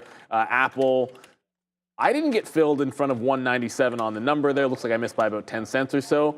So I'll wait for it to set up the next move on Apple, and SMR still, yeah, super strong. SMR broke the high there, so I'm going to cancel my VWAP bid. High of the day just went. Yeah, that's me. I had the long, put the stop in the wrong spot. It never broke the low. But SMR is still looking for the volume-weighted average price. I thought maybe there'd be a spike down on the number, but I guess it didn't matter. All right. Mechanical. All right, so just here on Apple, man, we're starting to get a little low on that one. So that number does come out better than expected, which is a little strange. I mean, not strange, not really strange, actually. It's just because yesterday we had a higher number as well. So it should not be surprised. There it is right there. Pending home sales for April, 740,000. Maybe we zoom in a little bit there, verse 694. And I just saw another note about that right there. There it is, new home sales there. So we have new home sales up, and then the percentage there, 10.9 versus 2.6. So like, wow, monster move there for homes, I guess. But not really. The market doesn't care too much about it. It actually went a little lower. So there's the cover on Apple again, as we've averaged into this one, trying to hold it for lows, but again, not being stubborn, understanding that the market may not want to get into those levels right now. I'm going to cover more. There's 196. Let's cover a little bit more there on that. TQ's going oppo right now. So we have a couple good covers down there. I actually just covered some at 50. I'm going to cover something now in the mid 60s. Apple going downside. TQ's going ripping upside right now. So the Nasdaq, like feared about that number, was that. I believe it. What's green? What happened? Oh, GME, I just heard it in my ear. Yeah, what's going on over there? Up another 4%. And again, I think it's Bitcoin. Look at Bitcoin right now, 110. So there it goes, man. It has to be. Yeah, as people wonder about what kind of Bitcoin is on GME's balance sheet, have they even answered that question yet? I don't think so. So we're going to wait to see what winds up happening right now. So we'll get that all figured out. So, but yeah, right now, IBIT ripping. Look, all I'm saying is if the reason why I'm starting to think it has to be Bitcoin related. Like yesterday, AMC was going, and AMC is not going with it. So no sympathy there. And of course, they don't have the ties to Bitcoin. So it could just be that for GameStop. Again, there wasn't anything yesterday concrete. There was some options action, 100%. There was certainly a lot of chatter that was all it was, and doesn't really make a difference. It's looking incredibly strong. That's not the one I want to be in, though. It's the catalyst, and the catalyst is an SMR. It's just not giving you much of an entry point. A good thing we got out of CoreWeave. See, CoreWeave bounces off 100. It's already tracking toward 104 again. So was able to get green because of CoreWeave, not Apple. I don't want to compound it here by fighting what now looks like a strong uptrend in CoreWeave. CoreWeave has to be a good short setup, like wait for it to make a top and then go, and then wait for apparently SMR to do some kind of a dip, and then we can get in and it can be a dip and rip. Let's track to see what, yeah, look how strong IBIT is. It's just trending higher here on Bitcoin. Volume-weighted average price not in sight. It's going to take a heck of a lot of patience here because volume-weighted average price, you're now looking at 50 cents away for that dip. It's almost a full percent that I want it to drop in. Let's see if we can actually get that. Yeah, we're going to add a little bit here to our futures position right now as well. Just here, we're still looking at IBIT right there. All right, IMNN. Yeah, look, it's just halting around. So right now I would say about 15% left. I'm just trying to hold to see if we do get another pop up here to 150. Like I have an offer at 140. So if we can get into 140, I think that will be something that, you know, will not something I will take, something I will take. I'm there. So if it hits it, we'll get it right there back inside on that trade. So yeah, okay, that's what's happening right there for that. Let's check out Uber. Uber yesterday was a nice little downside push. And today, kind of again, down almost 1% there. I'm not really happy with not getting out of some of that trade. upside there, $92, $93 for Uber. We should have taken some out. So if we ever get an opportunity to jump on that, we're going to do that again. We did, well, hey, what's a day without Palantir talk? And what's a day without Randy, man? This coffee got cold within the first 5 minutes that he dropped it off here right now. The only trade that we got out near the top, okay, IMNN is just falling down a little bit here. I'm going to offer some out at 10s. There goes IMNN. It might even halt the other way right now. I'm going to offer some outs. Right now. Yeah, okay, GameStop is breaking? No, there's just a few things all at the same time. Like, because I'm no longer in CoreWeave and SMR is absolutely gone, and I mean, Apple's holding underneath 96, but you have a double top on Palantir right here that's about to go and be tested. At the same time, everybody, you've got NVIDIA, okay, was about to do it, but a double top on NVIDIA trying to do exactly the same thing. You've got the nuclear names going. The quantum names are also looking incredibly strong. Like IonQ, it almost looks like it's just straight, like it's just like the program buying from yesterday seems like it's on in IonQ. And I'm not really seeing as much strength in, like Rigetti or the others. But I think a lot of times when you see this, the only way to play is if you're in early enough, maybe just throw the trend line in and try to catch one of the dips, put it to the prior bar, and just hold on for dear life on IonQ. Can we short this just out of, I need to know if I just want to see. It comes down to like which type of stop order you throw, and then when you have take profits out there, I want to know if we have locates on it, which we do. So yeah, good trend line on IonQ. If it's program buying, buy the dip on these wicks and put a stop at the prior bar and see if that just blindly works. That's what happened all afternoon, or most of the day yesterday. I shouldn't even say all afternoon. Most of the day yesterday on IonQ. It's a bit of a pivot because I wasn't intending on doing this, but why not? It worked on QBTS. Like I traded it like twice, and one of them was a long, basically with the same principle. Just join the move, and if it holds the trend line, if I see it bounce, punch in and give it to the prior bar low. All right, IMNN doing its own thing here. We've averaged into everything right now. You can see. Oh, we're hearing something about Trump and nuclear mentions again. All right, so Apple just, Apple just ripped up here as I'm trying to we're both trying to obviously manage everything right now. But there we go right now. So I'm going to figure out what that's all about because I'm trying to bid on SMR as well. But that's all the way up to $30. Wow. We written down $26 as our bid. We should have wrote down $27 as the bid because it does fall right. But it doesn't, look, whatever prices we write down, I'm all about trying to make sure that we have the right process, right? And I mean, for me, I think we did. And what I mean by that is right here, we looked for an area of support. The problem is that I was using the 200. That's not a problem. Just that's why we're not long. In the pre-market, I was using when we're writing these things down 8 o'clock, etc. I'm using the 200 period as I'm not at 20. I'm at 26.25 right now. But we had written down 26 as a level there, and unfortunately missed it by 50 cents as it just went right back into its pre-market lows. So as Neil mentioned there, doesn't quite break that bottom, but that was a really good spot to look at for a super strong name, SMR here today. And we'll hear, again, Satea's, looking for things over there, but I just did hear in my ear something about nuclear. So if she has anything with that. I think it was just all of them breaking the highs, it seemed like. Yeah, maybe. It said something about, I heard Trump, but maybe it just reiterate. No, it could have just been reiterating, that Trump's looking at doing this right now. Well, there's supposed to be a signing today, so it could be like maybe we'll get an update. Maybe there's a date, specific timing for any signing. And remember, I could reload on Apple. Anytime there's a signing of anything, there's always a Q&A, and you never know what's going to get said, everybody. You just don't know. So you want to keep your, keep your ear to the ground, which you're in the right space for, because he'll have it for you. We'll, of course, keep our ear in the ground as well. Let's get back to it. Like Apple it finally came back in closer to 197. So, but there's some bids happening here at the 196 half zone. So buyers are stair-stepping it up. You guys can see that, right? Like stair-stepping it up at VWAP, 95 half, and then 96 started holding, and now 96 half is holding. So it is going to the upside, which means the volume-weighted average price becomes very important, and here comes SMR to the downside. So I'm going to get it out in front of the 96 level and then see if we can actually break this trend. If we break trend, different story. SMR, this is the biggest red candle it's put in. Pre-market resistance was at about 29. So as long as it can hold this down move above 29, I'll buy there, or we wait for the volume-weighted average price.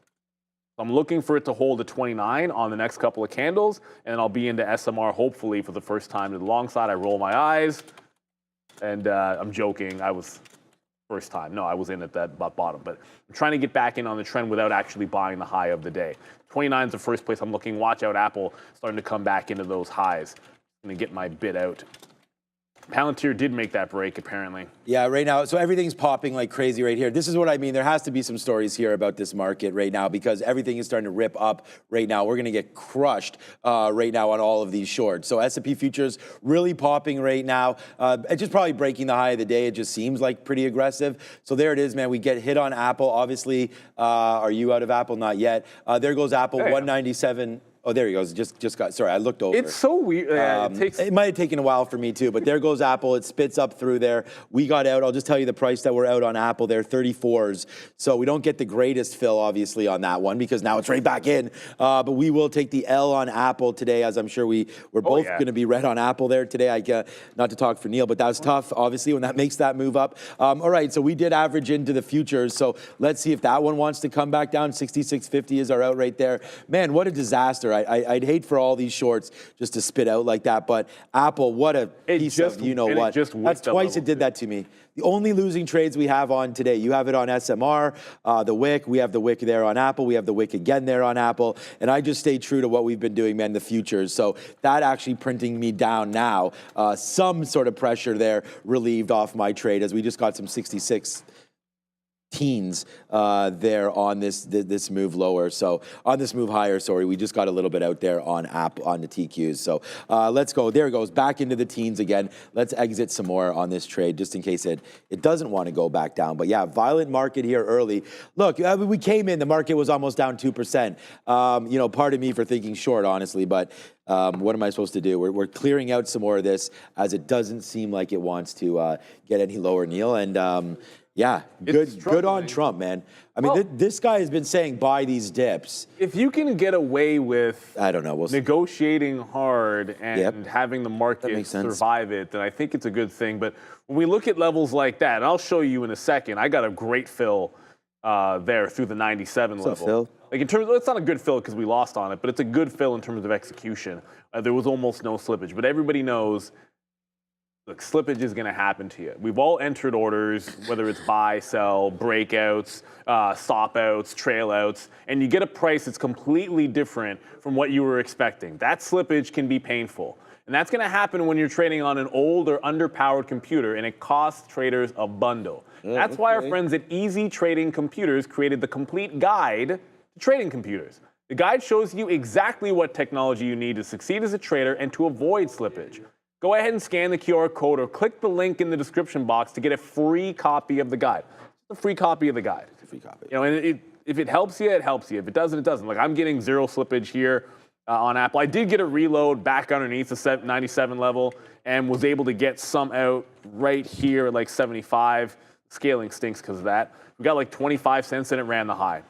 So if I get wicked out, I can jump back in and try and work it back into VWAP, but I'm not going to fight it after we're out of that top. I got to go back over to CoreWeave because I want to see. Oh, yeah, that's probably doing tings. Okay, so CoreWeave, like since my exit, CoreWeave is still underneath the 104. So technically, while the market's breaking out, this isn't doing anything too crazy.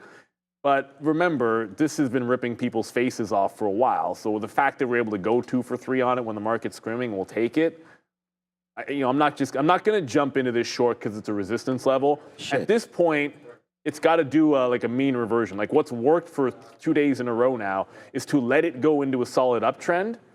When it's doing this, let it cleanly break that trend, a longer trend, at least like maybe a half an hour to an hour, let it trend and then take the breakout. The bigger and the better trend break was the big long one from here. If you go bottom to bottom, and then that was the cleanest break you could have on CoreWeave. So that's what I'll wait for. I don't want to blindly jump into that short. And SMR, I guess, we're just not going to get SMR at all today? Yeah, that could be true. Oh my God, I just missed 13s. Okay, yeah.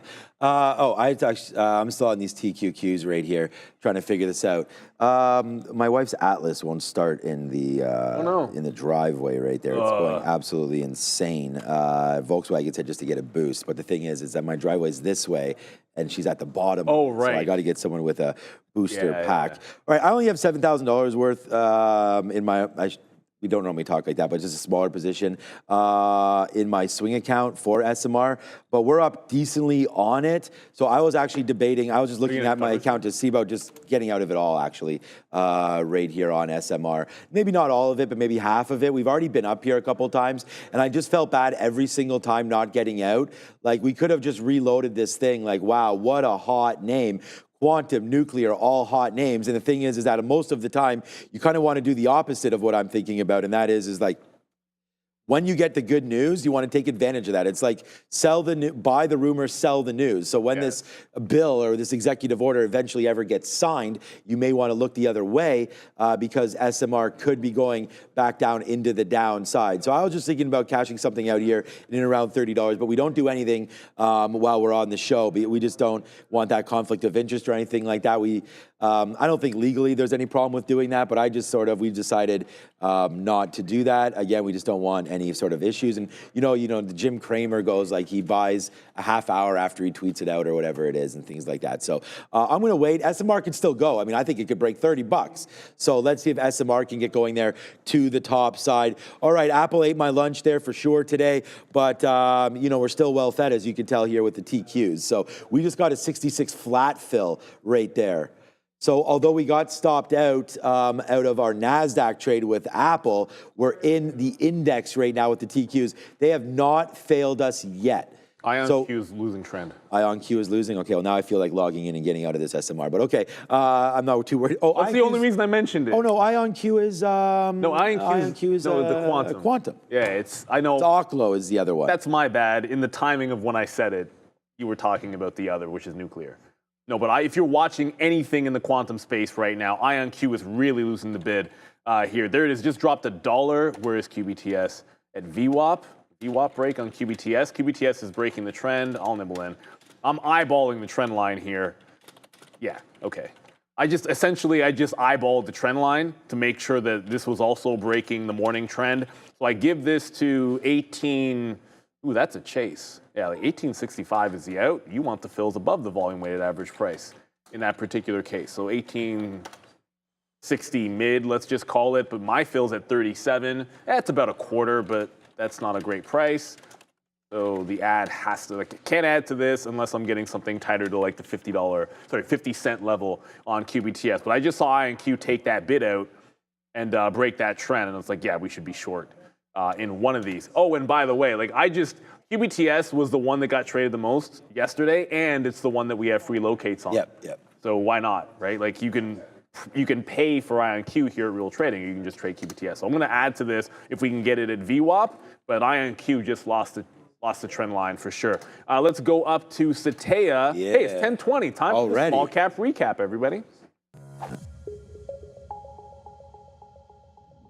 Welcome everybody to the small cap recap. So today we will be going over some notable small to mid caps. So we're looking at LTBR, Light Bridge Corporation, strongly broke above the pre-market high as we can see here. A little bit of a rejection, topping tail candle, but we should keep note of that.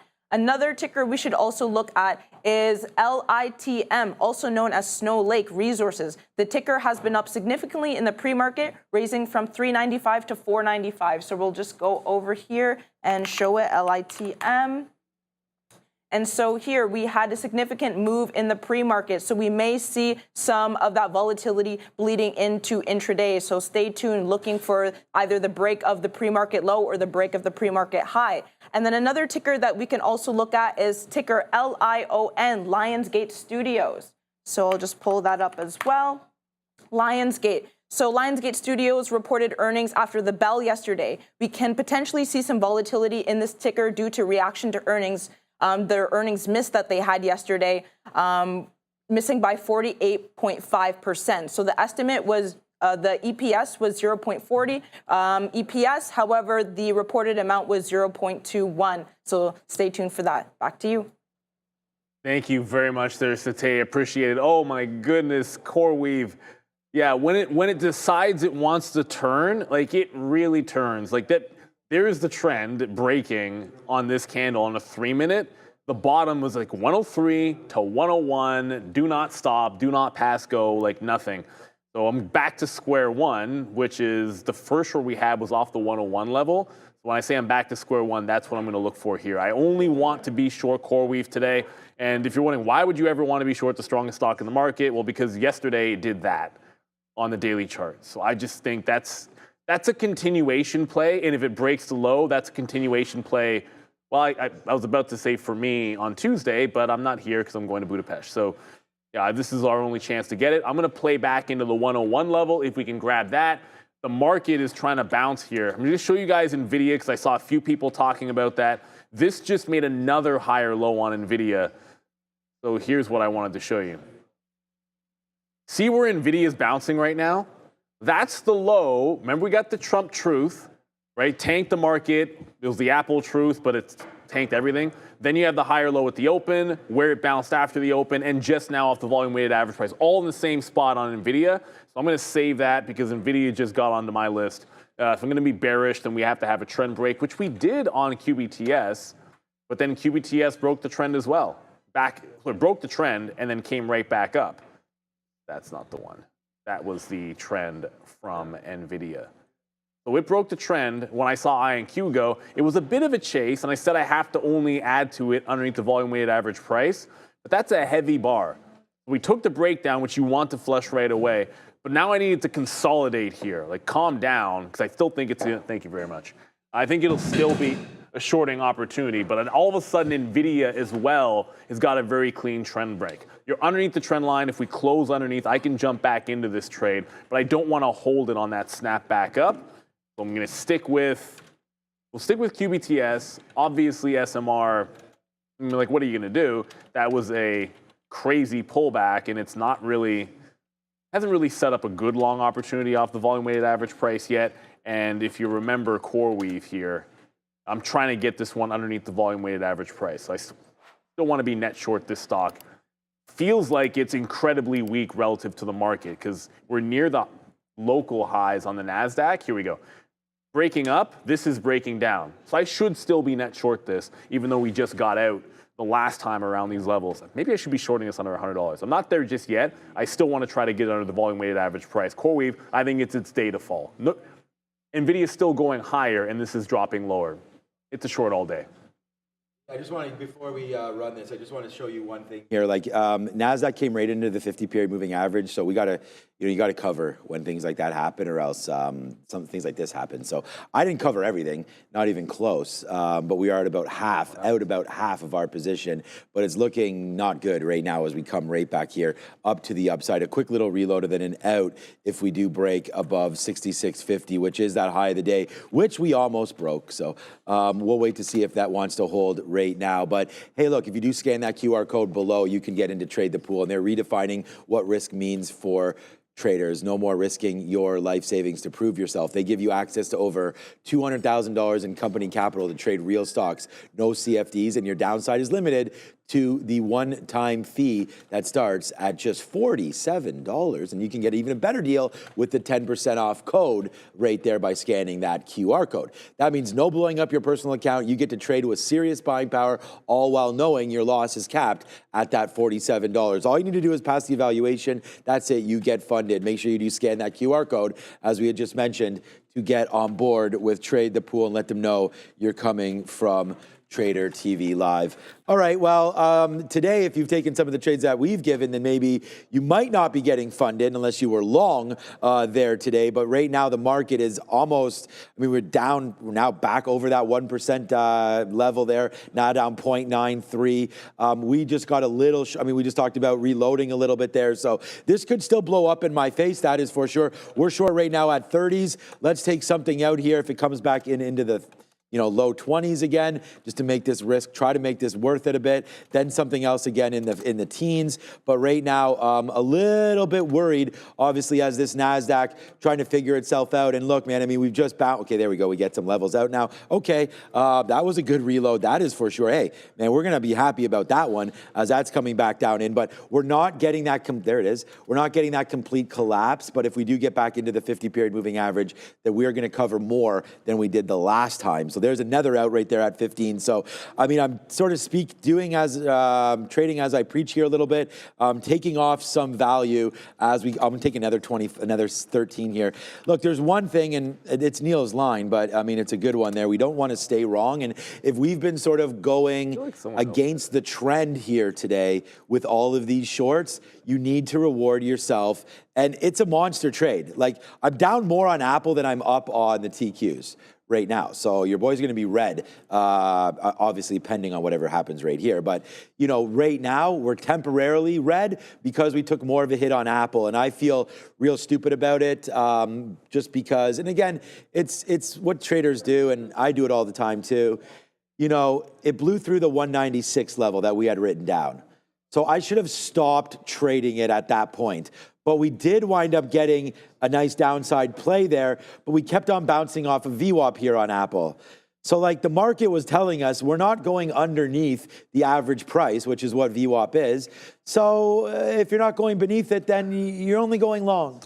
And that was a stupid decision by me. And obviously taking, you know, responsibility for it is the first step, as we all have our issues there. But there it is. I mean, not that that's an issue or anything. It's just we got to look at the charts and learn from them. And I mean, you know, that's what we're doing every single day, you know, whether or not it be a small cap gap or whether or not it be anything. It's like something that trades one way today may trade differently tomorrow, but your trade strategy has to remain like in the pocket. Yeah, that's the best. You know, you can alter them, that's fine. You know, but like if Apple's not working, I'm going to go over to something that has been working today, and that's been this futures short. So I am now like basically 10 pennies away from being positive on the day right now. So that was a really good move. And we were able to take a lot of money, obviously. My number one P&L name today so far is IMNN, but we are position pending on this one right here with the TQs. This is by far my biggest position net-wise today is the TQs. But as far as an early trade and a one and done trade, IMNN was just super clean. You know, we bought it off the first break of $1. We did all of this live, by the way. Oh my gosh, here we go again on this name. I don't even know if I have any offers out there. Oh, I have a 38. I have a 38 offer. We said that we were going to do that ahead of 40.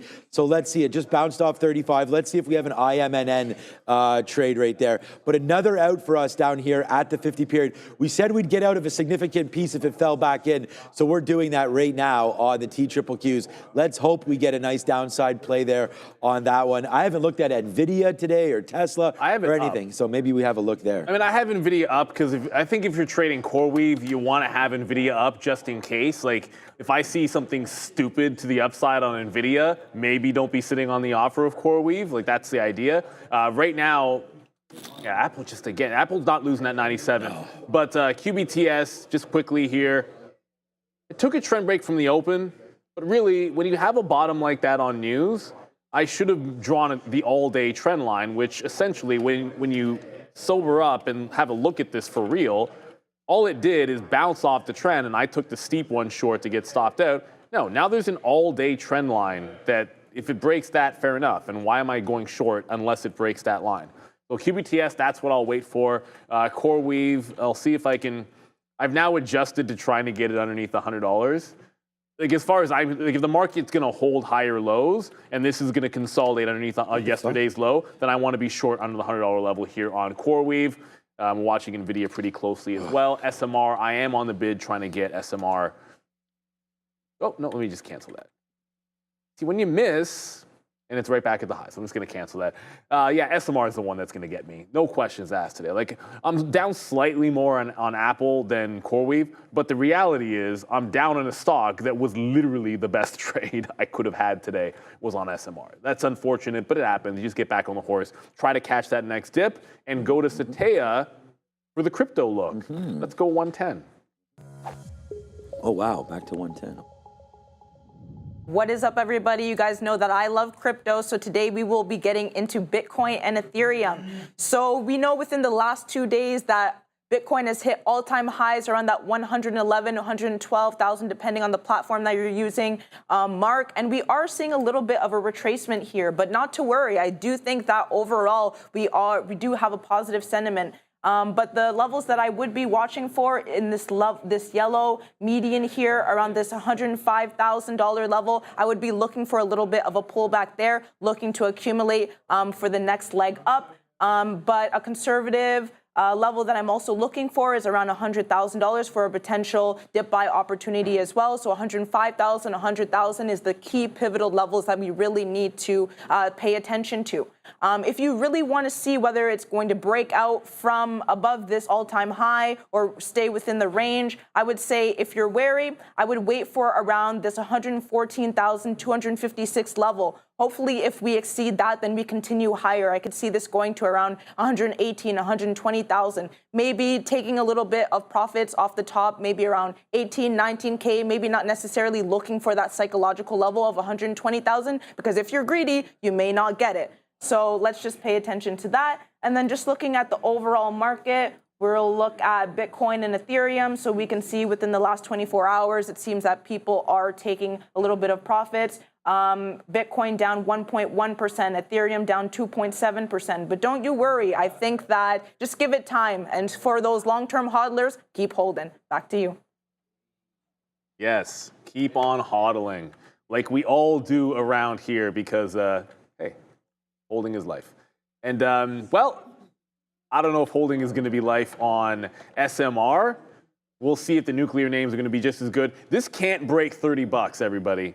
Like, it's just gone up here time and time again. It might have done it. We start our charts here at 6 a.m. I could look at Blue Ocean, but I doubt this has a ton of volume on it. It might have broken 30 like early in the morning, but it's rejecting it time and time again. So this is the next available dip into the 29 level that hopefully we're able to get. I'm tracking that.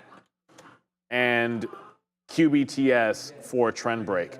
Now, sometimes you might be thinking, well, why not just go long on it?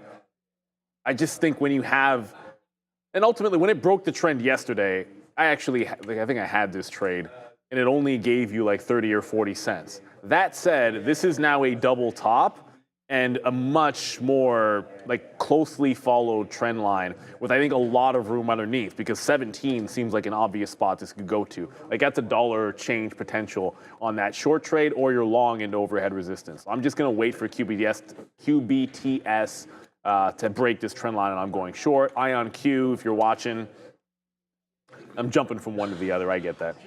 IonQ, similar look. It already broke a heavy trend line, but holding above the volume weighted average price. Obviously, if you see the group start to go, you can always back off being short one of the followers. Because I guess everyone calls this one the leader. I don't know if that's true, but I'm willing to have it up there and use it as the futures for my quantum plays if we make any here today. Because QBTS, it's going to have to be specific. It's just going to have to break that trend line, and it continues to go higher. I see Joseph. You like that that NVTS. These are the guys that got that, they got the NVIDIA deal. But unfortunately, it hasn't done much with it. I think this is why we haven't really traded. It's still in the same range, though. So like the $4 level looks like you can buy it, but it can't get past the $5. Like it'll get there, go like 10, 15 cents and fail. It's a monster level here for NVTS on the daily. So I think you need it to even break like this is 5.25. So if it can get above 5.25, I think you get a little bit more excited with this for a long trade. Otherwise, wait for the low, the breakout just not happening on this. But it's the right catalyst, right? Like partnership with NVIDIA is always good. Apple's trying to break lower as well. The TQs, I mean, it's a good job that we were able to get something out down into this area again on the TQs. So we'll reload a small piece now, but it's looking really strong. Like it just keeps on bouncing. Like we said before, we're not going to make that mistake like we did on Apple. And if anything, Apple might be at a good reload spot right now, backing off into 197, 196.70, bouncing. Yep, right now off of the 50-period moving average. So I think Apple, you may want to look a little bit lower just to see what this market wants to do. But we are waiting in this area, 195.50 or so, 196 is a great long for Apple. So if that comes in, obviously our hope, not obvious, but like the futures are going upside here, Apple's coming down. So I was going to say if the futures drop, maybe Apple comes with it, but it's kind of doing its own thing right there. Nailed the level of 197, but it goes up to 197.70, making that look, yeah, it's questionable for sure. All right, nice little playback in here for the TQs. Let's get something out again around in the mid-teens if we're able to. It just went into that level again, and we did didn't have any bids there, so let's put a bid. This is a pretty wild thing to trade, but listen up. The first month is completely free with eSignal. That's right, we're waiving those fees. Trade smarter, not harder. Upgrade to an elite advantage. Analyze, strategize, and capitalize. Our platform, it has everything. It has infinite data, instant trading, lightning fast market insights, game-changing charts, predict with backtesting, reliable real-time data, global markets at your fingertips, all in one on this platform. It's eSignal. Execute your best trades now. And if you are ready to do that, just scan that QR code. It's the only way to get your first month free on eSignal. And again, we did run through some of those examples. And I mean, this is, it's easy for me to call it up. Oh, SMCI. So this will automatically give us some ideas on trades, like instantly. This hot rate, it's called hot list trade rate. So look at SMCI, nice move upside right now, busting through some volume. So giving us some ideas as well. There's Tesla. And this is just, look, there's a lot of scanners out there, that's for sure. But there's QUBT, MLGO, QBTS, Oklo, Apple. Like they're all here, right now. So definitely look at eSignal for your advantages, right? I mean, this is where we get Sunrun. Sunrun yesterday actually down a bajillion got 40% slapped as the bill yesterday, no funding there for solar names, and you could see cutting funding, I believe, actually. $11 into $6. I mean, there you go again from eSignal, giving you a good idea here of a potential name to look at. Sunrun coming all the way from $22 back in August down to $6 there. Don't know enough about this for solar versus any other name, but right now we do know that the TAN ETF yesterday was down 7+%, and I'm guessing now that the bill's been, I guess it's in the Senate right now or the House or one of those. So we'll wait to see if there's any sort of a love on that. But looks like right there for solar back upside as well. Sunrun, the biggest beat down yesterday, seems to be reacting okay today. But yeah, interesting day there. It's 10:40 already. Man, this day is getting on. And join us with Sharif and Joe on the midday. And I just wanted to see how many of y'all are watching right now, because hit the like button. I mean, we got Satea, we've got Crypto Talk, we've got, 1.5K. We like that. Over 9,000 of you watch. So if 1 in every 5 of you hit the like button, man, we'll probably set a new record right there. So let's see if we can get up to 2,000 likes for sure, man. Do it for Neil. Do it for Satea. Let's see if we can get going on that like. Do it for Satea. Also actually, you know what? Also do it for Sharif. His birthday's coming up, everybody. Yeah, that's right. Sunday. Yeah, birthday's on Sunday. I know we have the running joke. It's like, pick a person and then, hey, it's that person's birthday today. But it's legitimately Sharif's birthday on Sunday. So I don't think we're going to get that Bitcoin 125 for his birthday. So we can put a smile on his face. And I mean, I don't know. The news today and... Yeah, it's not looked the greatest. Yeah, like it just felt like you needed, what you needed IBIT to be doing. We're going to go to Satea in just a quick little second for Money Talk. What you needed to be doing today is, if you were doing yesterday, like consolidating, holding the highs or breaking out those highs. Right now we're consolidating underneath yesterday's range. That's not bullish enough. That's not going to give us the juice, unfortunately. So that's why I'm a little bit skeptical. Strength into the weekend and maybe you do like a 10% move. But right now, let's see how the US dollar is. Wait a minute, nope. Not yet. It's sector watch. Yeah. Let's go to Satea. Get ahead of myself. So the sectors that I have on watch today is the technology sector. So we're looking at Microsoft down 0.71%, Google down 0.69%, and Meta down 1.09%. So taking a hit there on the technology sector. So investor concerns over AI investments. So recent comments for tech leaders have signaled that returns on AI investments may take longer to materialize than previously anticipated. So we can see that, we're red. So, and then there's also ongoing tech sector layoffs. So there's layoffs in the tech industry, and this continues to face challenges. We have 22,000 job cuts reported in 2025. So just be aware of that. This trend reflects ongoing reconstructing and cost-cutting measures with the sector, further dampening investor sentiment. And then also I want to get into the energy sector. So the energy sector here. And we want to get into recent data indicates unforeseen increases in U.S. crude oil inventories, signaling weaker demand and contributing to downward pressure on oil prices. In addition to this, U.S. gasoline prices have dropped to a 4-year low, averaging 3.17 per gallon. This decline reflects reduced consumer demand and further pressures the profitability of oil producers. Back to you.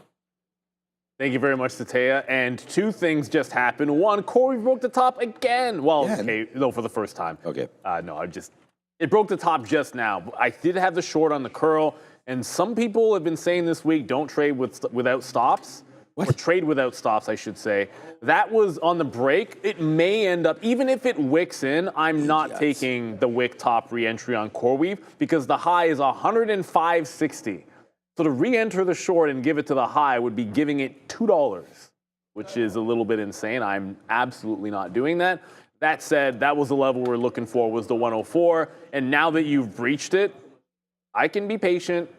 If it's going to trend up, I can wait for some of the highs. It's a head and shoulders at 110, which is, last time I checked, like $6 away from here on CoreWeave. I still want to favor the short, but ultimately, we're able to get away with it today. But if it goes meme crazy, you want to stay away from that stock until it sets back up again. QBTS is so close to breaking the trend line. It keeps on bouncing right off of it. It's not looking as nearly as strong as it was before because you cannot break 19. You're barely breaking the high of the day, so you got a flat top into these ascending wedge is the word I'm looking for. So flat top into an ascending wedge. I'm looking for the break of the wedge to the downside. And one of the reasons, and not the only reason, but one of the reasons I'm looking at this is it's the free locates. The other, rejection of 19 even yesterday on that crazy upward move. So you have overhead resistance and a clean trend break. So just waiting. If I have to wait all day long for it to break the trend, so be it. Like this, it didn't break the morning trend until 1 o'clock yesterday. So if it does that again today, then maybe I'm not in until 1 o'clock. It's entirely possible. Ooh, VWAP just came in on SMR as well. Yeah, I mean, Apple's near that VWAP not a there. New Zealand Maybe stock. we could do that a little bit. Let's check out what Alex Karp is doing. We just got some more outs there as the futures went back to $66 for us on the TQQ. So it looks like we just keep on wanting to bounce here on the Nasdaq. So that TQQ position definitely coming into jeopardy at some point there. I'm actually going to put another bid in the teens. I'll talk about that in a minute, just looking for something else. So Palantir strong today, so bang on that one, man, as we get a face slapper on Palantir. It seems like most days this is what's wind up happening with Palantir. The bull just keeps on kicking. Obviously, when the market gets hit, so does Palantir. We saw, some nice aggressive moves. If anything, the beta on this is very, very strong versus the market. So 120, held, but scary thoughts right there. 123.50, kind of yesterday's level that we broke right there at the close, where we fell pretty good into 122 and change. So, right now you're watching this 50-period moving average, and as you can see here on a 1-minute chart, it's really done quite well for it. It broke it right there. I mean, whatever, you're not going to take it at 7:45 in the morning, but there's the break down, and then there's us kind of thinking about it, and then there's the break higher. And again, you can't just take every break higher because it breaks higher right there. And then it wants down and there again. So I like to say it breaks, then you're looking for like a key level after that level break. So that would have been right in and around here. So I think a good long would have been 121 for Palantir. So potentially if we fall back into 121 or so, you have a nice little dip buy opportunity that happened already at 121. So, even if you don't see all of this, you still can see that 121 was the top there and some action right into here as well. So, that looks to me like a good break regardless of that support. And then you got the support. So it looks like a real good looker right there for us on that play. So this is what I was talking about with the Qs. We had already said before, when it bowed, it was right here. When it came back in and didn't break the 50, that gave us outs, right? So that gave us the outs at the 50 again and again and again. And right now, this 50 period is creeping up real nice like. So I'm now bidding again in the teens. I'm bidding 16 to get out of 5% of this. And then we'll bid another tranche down here. Okay, here we go. I'm not doing it now, but I'm going to bid another one down at 05 for, again, maybe let's just get out of 10%. All right, we'll get out of 10% at 05 right there. Then maybe we break lower, and then we see if the trend continues to be your friend there today.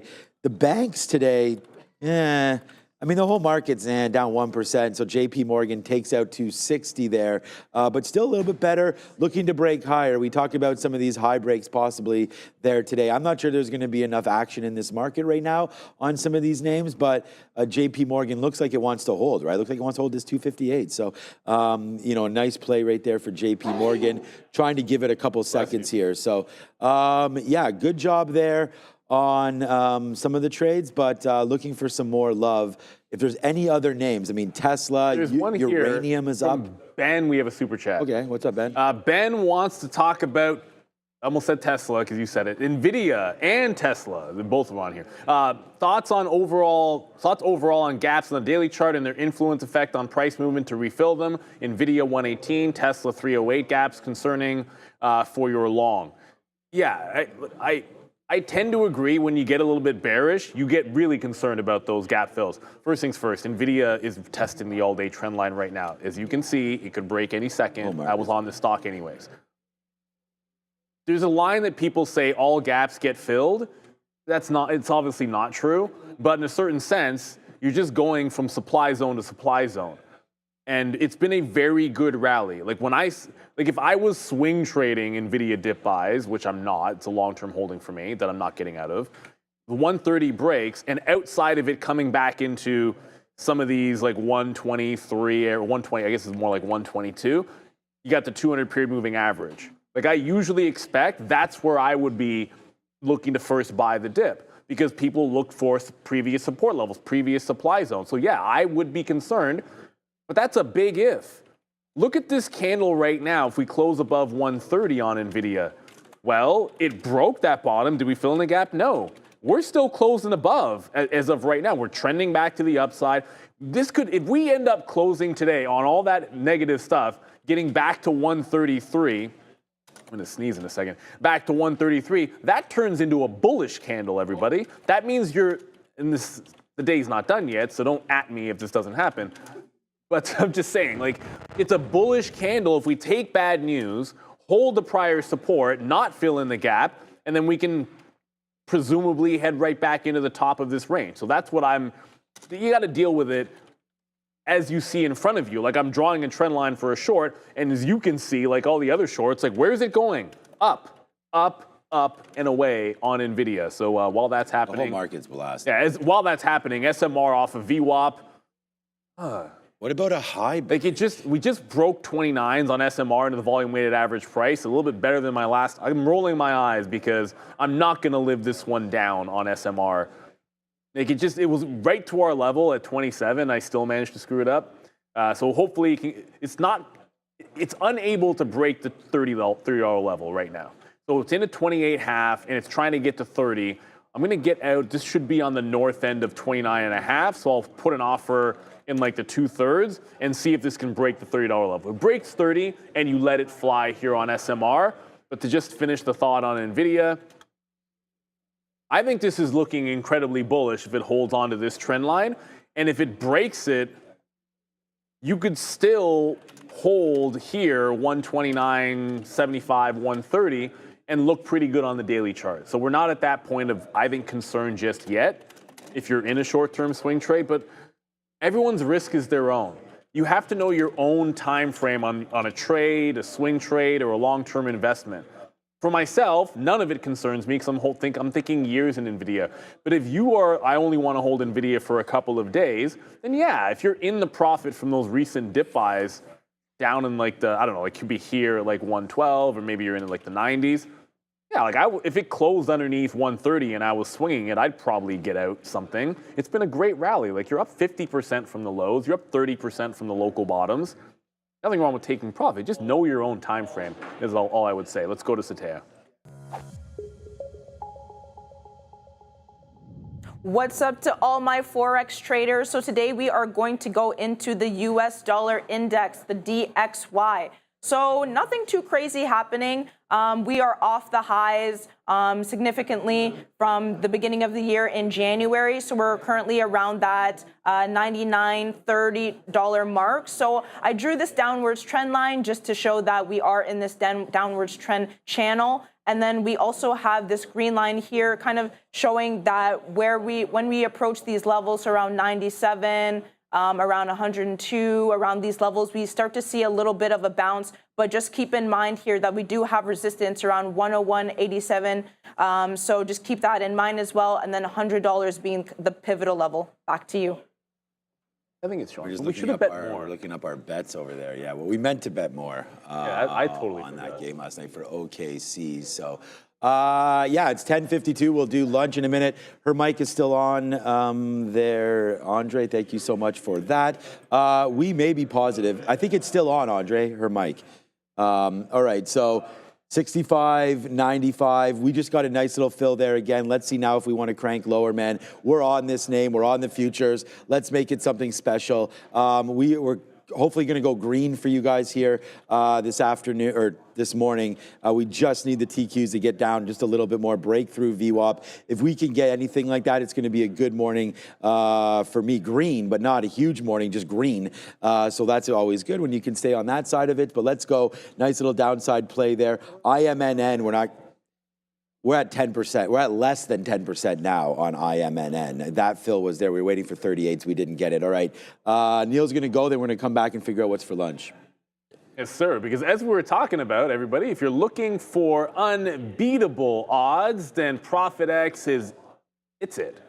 We keep talking about it. You can check it yourself against any of the major books. You're going to find very competitive odds. But the key is peer-to-peer platform where you get to set your own price. It's not one size fits all. You're customizing your plays, bid, ask, like we know how to do as traders in your own picking strategies in real time. So you get the best odds, you can track the action and watch your plays come alive. It's total control at every step because it's sports playing reimagined. Use the code TraderTV to get the sign-up offer of 2% cash back up to $300. And big shout out to ProfitX. We should have added to it. We didn't do it. OKC, obviously, go SGA. They won a little bit. They're on the road come Saturday. I guess tomorrow, if you're into the Pacers right now, you can I'm go not sure about Knicks. that one. I'm not really sure about that one. That's a wild one to be able to pick between the Pacers and the Knicks. I mean, I feel real good about OKC. I think they're going to have no trouble. But 2-2-4 yeah, that's a tough one. I think that's going to be the most entertaining series by far because I don't know how you pick between those two teams. They're both fantastic. They're deep. I don't know. They both have one Raptor. I mean, the Knicks should have won. The Knicks should have won, but it's like, one's got Siakam, one's got OG. So if you're like a Toronto fan, well, we're definitely for that. I can pick either one of those teams. Although Indiana has Benedict Mathurin, I believe his name is. He's born in Montreal. Oh, they have Nemhard. And then, but they have two. Well, that's the one everybody knows. But the other guy, most people don't know, is also Canadian. Yep, exactly. I can't even pronounce his name. That's how much I know. Hey, man, Canada has already taken over the NBA, so. That's how we do. Maybe I shouldn't say that. We have so many U.S. people watching. But international players in the NBA in general, it's something like 8 of the last 10 MVPs are all outside of the U.S. You have Luka, you have Jokic, you have Giannis, and then yesterday, a couple days ago, SGA the world as well. But yeah, as far as overall team, versus the world, okay, yeah, but Team USA always seems to that'd be sick. Win when they need to. Canada yesterday, what a fail for that, man. They got kicked out. They lost to Denmark. In hockey. Hello. Right there. Okay. But now that Joe's sitting there, we have an opportunity. Yeah, that's embarrassing. We're doing real well right now on the TQQs, by the way, as it's made that move, and we're starting to cover a little bit more of that one. No, this is still IMNN. Here it is, Andre. Look at that, man. Good fill right into that level again. Let's see if we can get even lower. Today is Cajun, and it's a good thing that Dara's not here. Because she wouldn't like the Cajun flavor. I mean, spicy ketchup turns her the other way. Cajun tilapia with my favorite, roasted baby potatoes. I love those things. With seasoned veg and a salad. So, hey, man, we don't have fish. Wow, here we go. We don't have fish around here too often, but we like, I think that'll be tasty. They're Cajun tilapia. So I don't know what all you guys are doing for lunch, but that's what's for lunch here. And I don't know. Yesterday was sandwiches, so I had tuna sandwiches. What they gave me. You had a tuna? I got the chicken or. Look, it was Montreal smoked meat. Oh, good. Like it was, but it kind of wasn't. Right.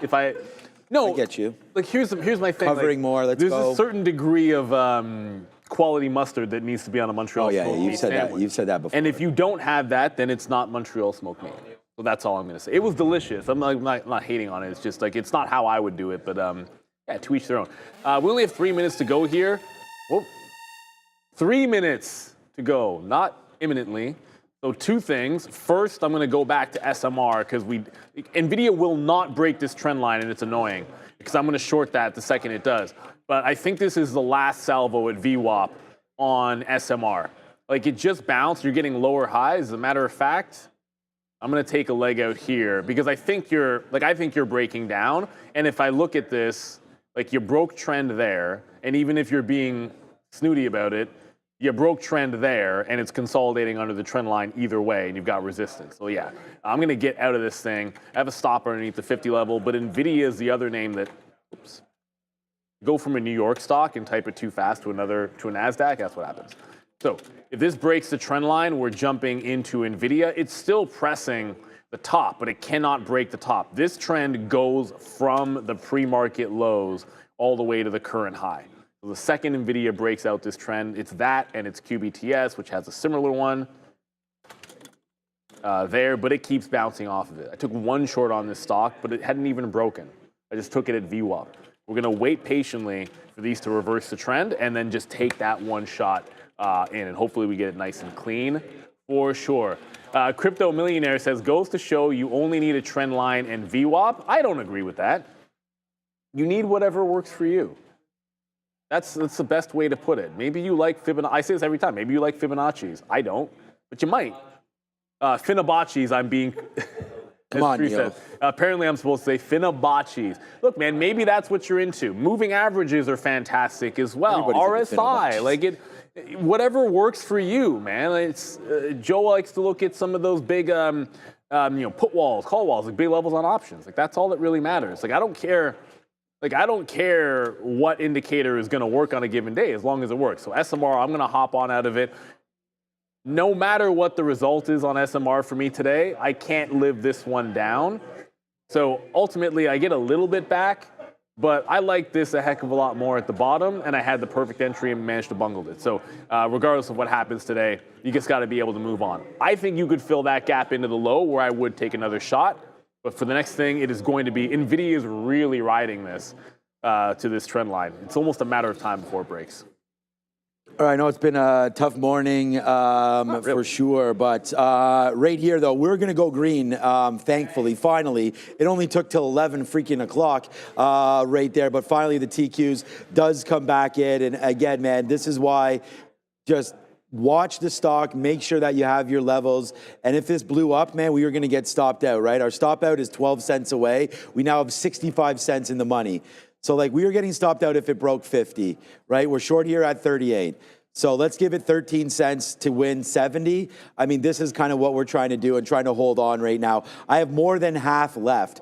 So it's pretty good so far here for the TQQs. But all right, here we go, man. Nice move down. Let's keep this rally going. And there's the move higher right now. So like, I don't know, we were just a little bit downside. Let's offer bid 71s again. See that little pop up right there? This is just wild times, man. Like this is what the algos are doing. Do you know how much money it takes to move the Nasdaq? A lot. And like it just bumped up right there, like nothing, back into VWAP again. So I'm going to take another piece out. Thank you so much to everybody for watching again today, man. Another record day for us here. And I'm going to call the wife. We're going to sign up for CAA. Because, well, no, the thing is that the car is 4 years old or whatever. And then what ran over with Volkswagen, they give you the... So I just found that out. I was chatting there. And they're like, nah, you don't have coverage, my guy. I'm like, you don't have coverage. But CAA is only my wife is... It's cheap. Yeah, it's $75 a year. It's cheap, man. Is that... I wonder what that includes, because doesn't one tow cost like to be honest, $200? But here's the thing. Anyone have any coupons I've never had to use it. And I've been paying. I've had CAA forever. So that's how they get you, man. Like it sounds cheap, but I've literally never used the service, and I've probably been paying for it for how old am I? 20 years, maybe. Yeah, but even that. But they win, dude. They're trusting. Oh yeah, but that's like insurance scam. Yeah, I mean, look, the world needs insurance because when you get run into or whatever, someone needs to be responsible for all of that. No, it's true, man. But it's just like how much I paid $2,000 a year or something for the car. If I've been doing that for 20 years, that's 40 grand.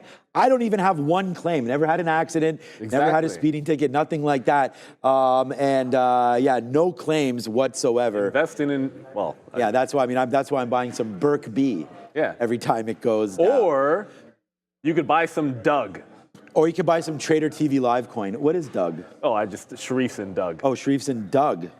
All right, well. Do the Dougie. He is doing the Dougie over here. So let's get ready to throw it to him. All right, good day today. Dougie. We're back at 2 p.m. here for Neil's final 2 hours before he goes on vacay. So join Neil back then. He's going to Budapest. So we all have, we're really lucky being here. The owner sends us everywhere, and we're able to take all this. Being in Paris, being in Rome, being in London, Budapest, soon to be some spicy areas in Spain where we'll go see Luis Barbado and we will do a show live from our Barcelona office. All right, ciao, everybody. We'll see you then. See you then. You owe us 3 minutes, Joe. No way, man. That's from...